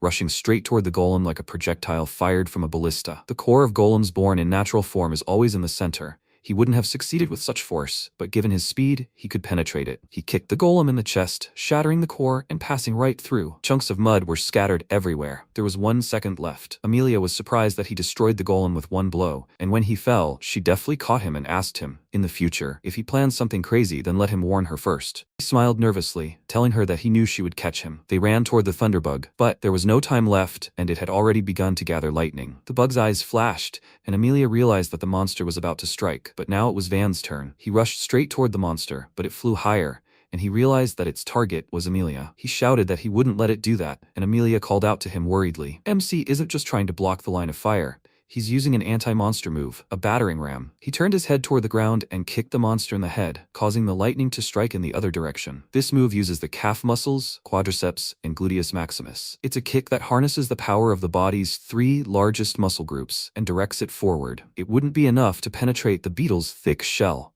but the monster now understood that Van was a threat that needed to be eliminated and no longer aimed at Amelia. The Thunderbug waved its legs, trying to hit him, and he thought that the monster was fast, but it was nothing compared to Karina's dance. Using the beetle's legs as a support, he jumped up and swung his arms sharply, parrying the blows, so he was level with the monster's head and rushed into a furious attack. He gathered his strength in his fist and delivered multiple blows to the monster's head, finishing with an elbow. After that, he increased the distance between them. The Thunderbug remained in place and only growled, and MC thought, it doesn't look like it's hurt, but that doesn't matter. The main thing is not to let it regain its strength. The beetle launched its legs at him. He dodged each blow and continued to distract it. Meanwhile, Amelia gathered magic for a strike and watched this guy's Ai's movements in amazement. How could someone who didn't have magic fight like that? She remembered how her father trained her. Having lost her strength, she fell to her knees, and her father firmly ordered her to get up. The great power that they, noble people, possess is created to protect those who do not have this power. And when she thinks about the responsibility that lies on her shoulders, let her never let go of the weapon, no matter what. It is the pride of their family. Therefore, let her get up immediately. She gritted her teeth, took the spear and stood up, asking her father to say it again. She had never doubted this thought in her life, but now Van, the one who does not possess that very power, is protecting her. Was she wrong? Was this pride really just arrogance and overconfidence? So, it turns out, you don't have to master magic to be a worthy person. She nervously clenched her teeth, looked confidently at the monster, and thought that Prince Heinz and Van had given her one last chance. With this blow, she had to destroy this monster. At this time, MC delivered a few more blows. The monster made a kind of wheezing sound, and he wondered if it really worked. He decided to strike again. He approached, and at that moment, a huge, sharp stinger emerged from the beetle's abdomen and pierced his body. No one expected this. The links of the thunder beetle's tail can move individually, resembling the strike of a whip. The speed of the tail tip exceeded the reflexes of Van, who had specially trained for close combat. Amelia was very worried about him, but she had already regained her strength, and so she was ready to help him. But the thunderbug was in no hurry to let go of Van. It waved its tail to hide behind his body, and now Amelia couldn't attack. She looked at the monster with surprise and a hint of horror, not believing what she had just witnessed. The thunderbug works in a team with other monsters, accustoming the enemy to close combat and suddenly striking with its tail. And now it uses Van as a shield. This monster can think through tactics. She has never seen such a thing. Sparks began to gather around the bug. Amelia didn't know what to do. If the bug struck with lightning again, they would be unable to resist, but if she threw a spear, she would hit Van. She faced a difficult choice. MC understood this and told her it was okay. Let her act. Only then will they win. She objected, because then he would die, and he told her not to doubt. They no longer had time. He smiled and told her to act as a commander should. She was surprised to see his gaze. This wasn't a reckless desire to die, but a firm determination and unwavering faith in victory. She lowered her head and closed her eyes, replaying all his actions so far in her mind. He was right. This man was turning her worldview upside down again and again, so this time she would trust him completely. She gathered her strength and urged her horse forward, then gathered all the power of the thunder spear and took aim. Van waited for this, grabbed the beetle by the tail, and decided to use the combined trajectory reversal technique. The thunder beetle's tail consists of freely moving links, but he used the reversal technique on the tip of this one's tail, causing the monster to snap. The range of motion of the first joint of the tail was exhausted, and a loss of control occurred. When several axes of rotation coincide in one plane, control of movement becomes impossible. Without using magic, MC found the monster's weak spot. Using this technique, he made the monster flip over onto its back, and then he gave Amelia a signal, and a storm wind gathered at the tip of her spear. With a loud roar, she stabbed her spear forward.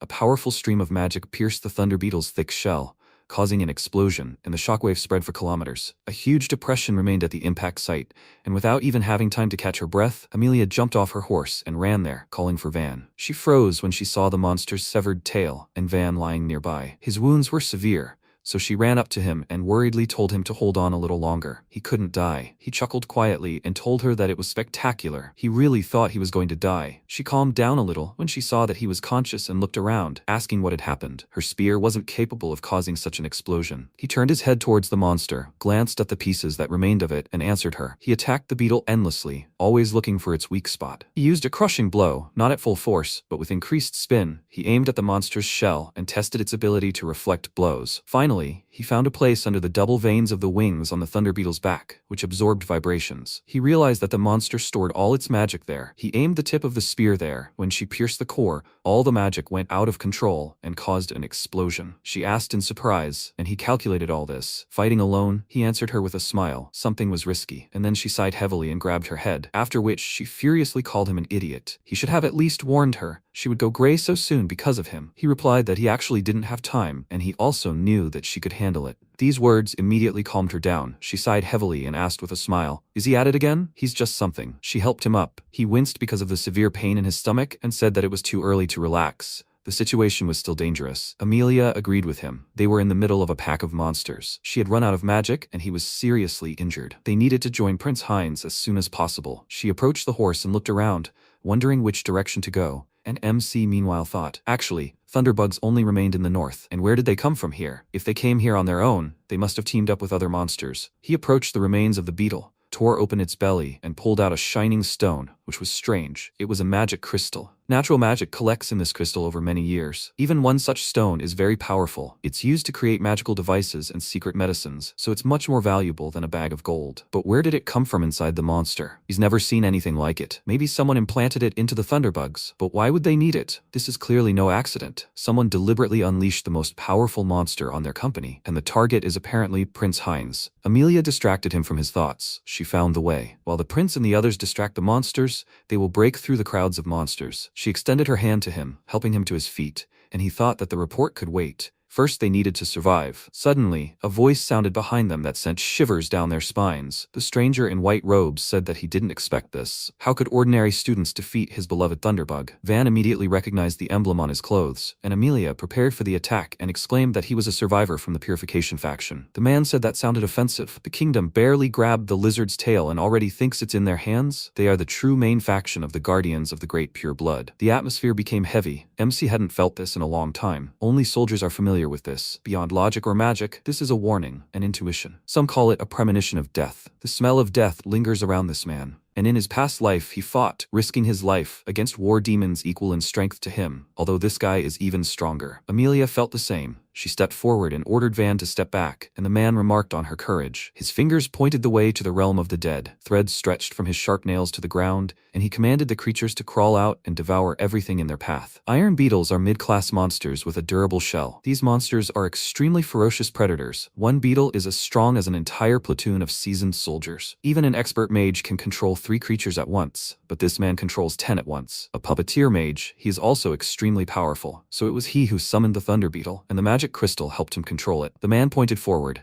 commanding the beetles to leave their mark, and they rushed to attack. Amelia swung her spear furiously, driving them away. She missed most of them, and they surrounded them. MC called out to her excitedly, looking around nervously, watching the bug's movements. This caused his wound to open and begin bleeding. Seeing this, Amelia called out to him worriedly. Then a bug pounced on her, and she immediately raised her spear above herself to block the attack, but the bug's blow was so powerful that it crushed her spear and struck her in the stomach. A sharp pain pierced her body, and she immediately fell to the ground and didn't move anymore. Van was left alone. The man smirked and said that now it was his turn. He was just a dirty monkey, devoid of magic. But he shouldn't worry. He would return his dirty blood to this swamp. At his command, all the bugs flew towards him, making him very nervous. He'd lost too much blood and was barely standing. He had no choice. He'd have to use it. Suddenly, there was a bright flash, and everything froze. MC stared in shock at the bugs frozen in the air, not understanding what was going on, and then an ominous voice came from behind him, saying, "He's pathetic. He's throwing away the lives he so generously returns to him." Van turned around in horror and wondered, who was this? Was this a hallucination? No. He felt its crushing weight. The wolf asked discontentedly, didn't he understand anything? It was he who dragged his worthless body from the shores of time. MC was surprised. So it was he who gave him a second life? The wolf immediately warned him that he wasn't a merciful god to give him a chance every time.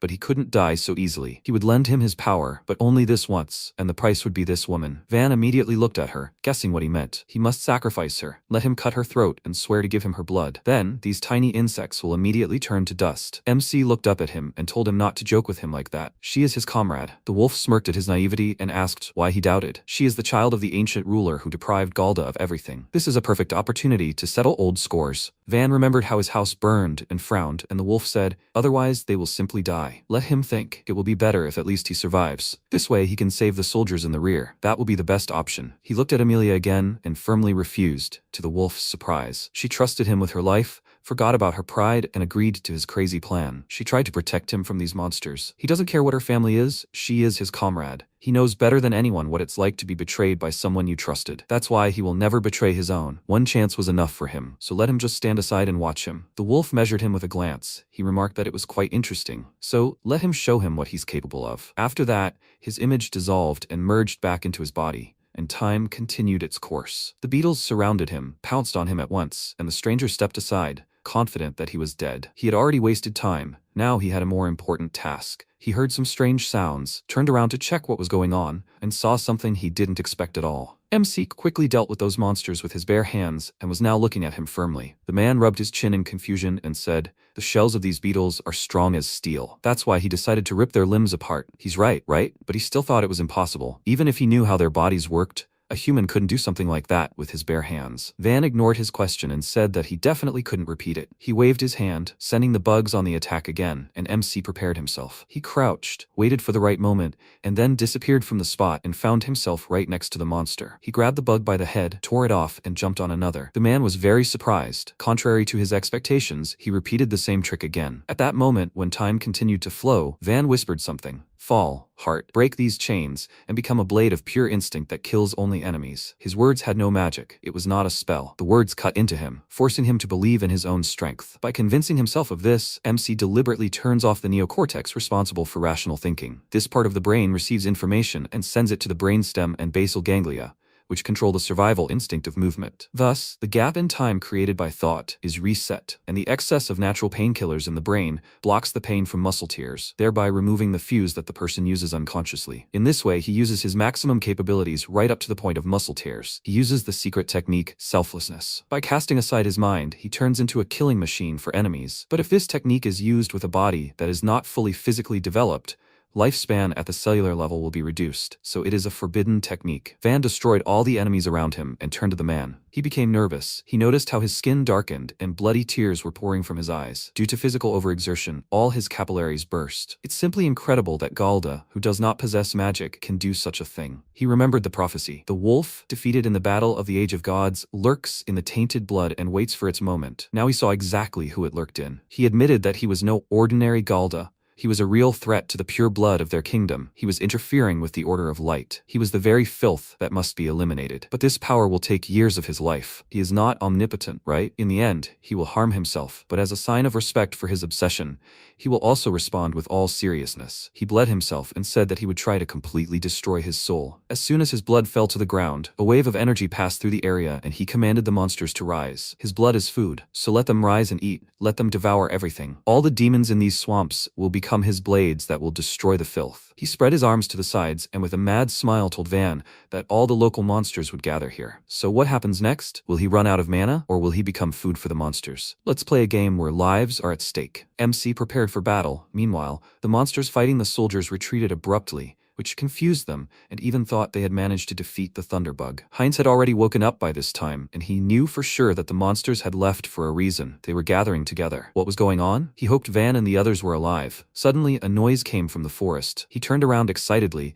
and wondered if they had really arrived. Meanwhile, the battle was in full swing. MC quickly moved across the battlefield, striking each monster. He didn't linger on one for too long and immediately moved on to the next. When he collided with the bug, he froze, tilted his upper body back, and began to dodge the swift strikes of the bug's steel legs. The sharp thorns still touched him, but he didn't pay any attention to the pain and hit the monster with his fist, tearing out its heart. Meanwhile, the man thought, his obsession is quite something, but either way, he's just a useless piece of flesh. Even if he blocks the bolt and achieves extreme strength, physical exhaustion is inevitable. Muscles scream in pain and tear, and shattered bones can no longer support the body. He will destroy it and be done with it. Van still missed one beetle. It managed to crawl behind him and strike. With a cry of pain, MC fell face first into the ground, and he was surrounded. The man looked at him mockingly and asked, "Is this really the end?" It was fast. He waved his hand, ordering the monsters to cut off his head, and the steel beetle rushed to attack. As soon as it approached him, he opened his eyes and stood up abruptly, then rushed towards the man, ignoring the monster. The cordon is like a trap for a cornered animal, designed to deceive the predator. The man stared at him in shock. Completely unexpected, and Van was already very close. He clenched his fist and punched him in the face with all his might, and instantly he was thrown a huge distance with incredible speed. The blow shattered his forearm completely, making him lose consciousness and fall. Despite such a powerful blow, the man survived. If he hadn't had magic, he would have died instantly. Now he realized how dangerous he was. He had underestimated him, thinking him a weakling, but he turned out to be a worthy enemy, so he decided to kill him here and now. He raised his hands, sending the beetle to attack, and told that lousy monkey to disappear and never come back. The steel beetle was about to finish him off, but suddenly it hit him with a magic projectile and threw him back. It was Heinz's doing. He had arrived to their rescue along with the rest of the units and companies. The army of soldiers screamed loudly and rushed to the attack to save Lady Amelia and Captain Van. Huge monsters blocked their path, but they were immediately covered in a thick crust of ice. Helena told Karina that she had stopped them, The rest was up to her. She jumped off her horse and rushed to attack, saying that she didn't have to tell her, she was going to do it anyway. With a furious roar, she swung her sword, cutting a path for them,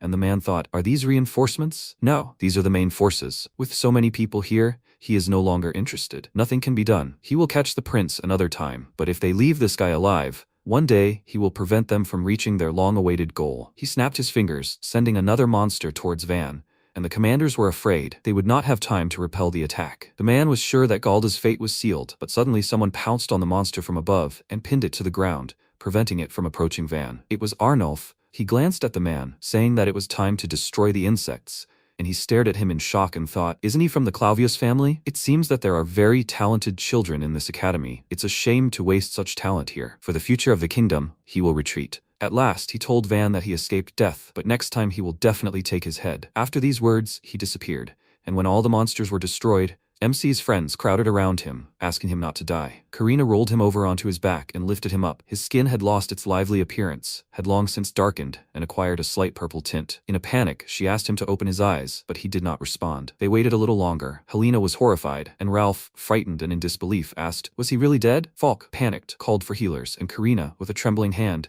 touched Van's face and said that this couldn't be happening. He had to come to his senses. He hadn't become her squire yet. She wouldn't let him die. She burst into tears, her tears falling on his face, and then the healers arrived. They handed Van over to them and began to watch the process with concern. Helena couldn't resist asking how he was. The healer winced and shook his head, saying that the healing magic should awaken his life force, but it was gone. There was no spark to ignite it. Karina, frightened, went to the healer and exclaimed that these were all excuses, that he should heal him quickly. Ralph grabbed her hand to keep her out of his way, and the prince ordered him to do everything he could. He was a true hero. The healer continued his attempts, while Arnulf stood aside and watched. He looked at his skin tone. He'd seen this before. He'd once seen a girl who, in a similar fit of obsession, had lopped off the heads of her enemies, and he was small and watched in amazement. MC suddenly opened his mouth wide, gulping air. The healer himself was even surprised that he'd survived. His skin tone slowly began to return to normal. Karina was overjoyed, and Helena ordered the healer not to stop. He had to live, no matter what. The healer continued his treatment,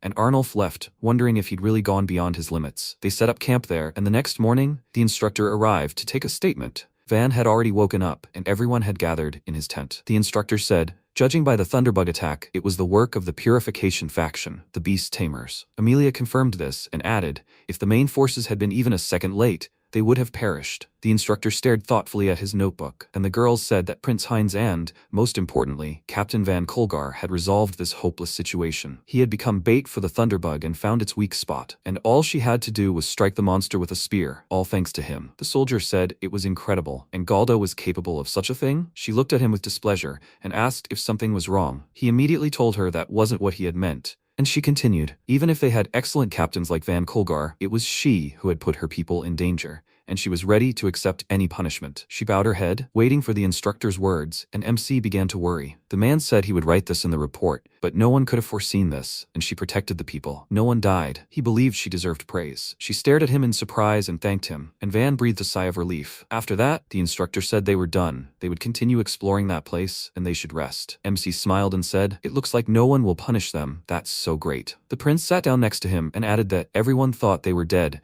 and they even managed to find out where the Purification faction is now. A real achievement. Amelia smiled and noted that this was too strong a word. Without him and Van, she would already be dead. MC smiled because it concerned him too, and his friends entered the tent. Karina immediately cast a displeased glance at Amelia from the doorway, and she happily said, of course, she was also a great help. She is sincerely grateful to her. But that wasn't why she was staring at her like that. She exclaimed, why are they holding hands? Van immediately felt uneasy, but Amelia calmly raised their hands and told her that they had fought back to back, and their souls had become one. Van was her comrade in arms forever. Karina was indignant and exclaimed, so what now? Should we hold hands? Helena noted with a smile that they had sat like that during the interrogation too, and the instructor had remained silent. Amelia pressed her hand to her chest and said that in this battle, they understood each other without words, trusted each other, and defeated death. For the first time, she felt so inspired. Karina realized she wouldn't listen and ordered Van to let her go, but he couldn't. She was using magic. Suddenly, Amelia turned him toward her and declared, from now on, they support each other. This bond is forever. Karina was furious. She drew her sword, vowing to tear her apart, and MC excitedly asked her not to do it, and told someone to stop her. The next day, Van was already cheerful and doing business in the camp. One of his subordinates asked if he needed to carry anything else, but he refused. They shouldn't worry about him. The man angrily asked, how could they not worry? He almost died yesterday. Another guy took Van's things, saying that he would carry everything himself, and MC looked at them with a bitter smile. While they were doing their business, he sat down on a stump, turning over their words in his head. He almost died, or he was supposed to die. When he woke up, the crystal's magic was destroyed.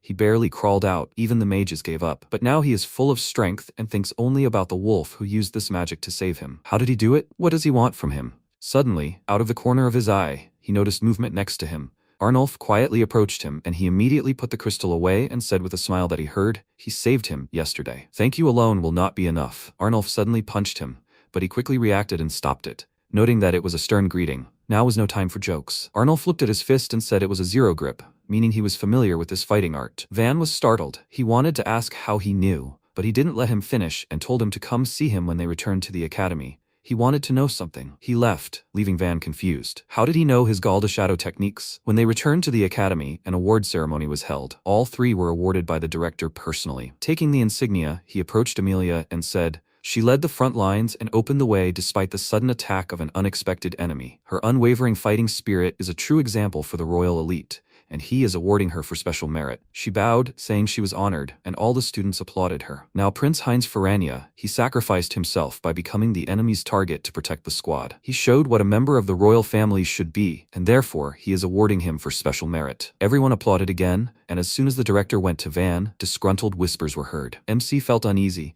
but the director quickly distracted him from them. Despite not having any magic, he found the Thunderbug's weakness, showed ingenuity and courage, and led them to victory. He's proud that such a unique talent has emerged in their academy, and that's why he's rewarding him for his exceptional achievements. Van was thrilled to see the insignia. He thanked the director, and applause broke out, but not from everyone. Half of them, of course, were unhappy that some Galda had become the pride of the academy, and Leonius belonged to that half. After the awards ceremony, the three of them went out into the courtyard, and Amelia said she still couldn't accept it. Because of her arrogance, the squad got into trouble, and she was even awarded. MC asked, is this the same thing again? Heinz asked her not to beat herself up so much. Without her thunder spear, they would all have died. That much was obvious. And he hadn't done much. He was just bait. Van said he risked his life. Without it, they would already be lying at the bottom of the swamp. Heinz smiled, noting that these words from him were more pleasant than the award, and he looked away, replying that it was a fact. Even so, he, a mere Galda, had been awarded. Heinz said that he truly deserved it. Of course, the academy had its own motives. They were attacked by the Purification faction,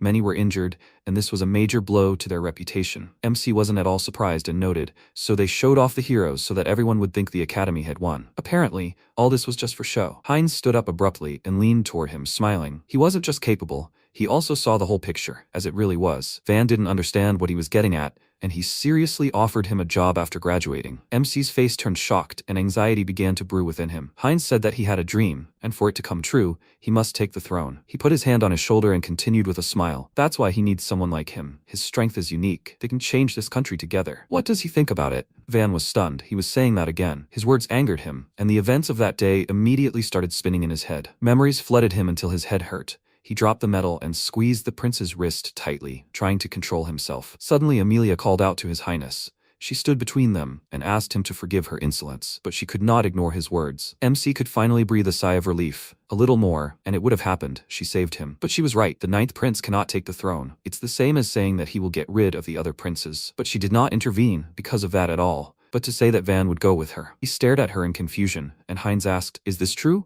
Amelia was embarrassed and flustered, mumbling something. She hadn't offered him anything yet, but she couldn't lie either. MC angrily asked them to stop making decisions for him, and Karina and Helena approached them. The latter congratulated him on receiving his insignia. Karina playfully elbowed Van and exclaimed that this was expected of her squire. Perhaps he'll join the 5 Crowns next year? He thanked her for the congratulations and said, puzzled, it seems the academy's leadership isn't so carefree these days. Helena agreed with him. The royal palace was discussing the incident with the utmost seriousness. Karina noted that the prince had almost died, and Helena thoughtfully remarked, they suspected the kingdom's plans were leaked to the Purification faction. The academy will investigate and report everything to the palace. MC thought about this, and Helena said with a smile that they could rejoice for now. She put her hand on his shoulder. They had taken a big step towards their goals. He looked at his insignia as if seeing it for the first time. Now he realized that they had truly advanced. Knighthood, he was born to become a member of the royal elite and change this country with his own hands. He smiled and agreed with her. Karina looked at them with displeasure and asked what they meant by their goals. Amelia pounced on Helena, asking her to explain everything in detail,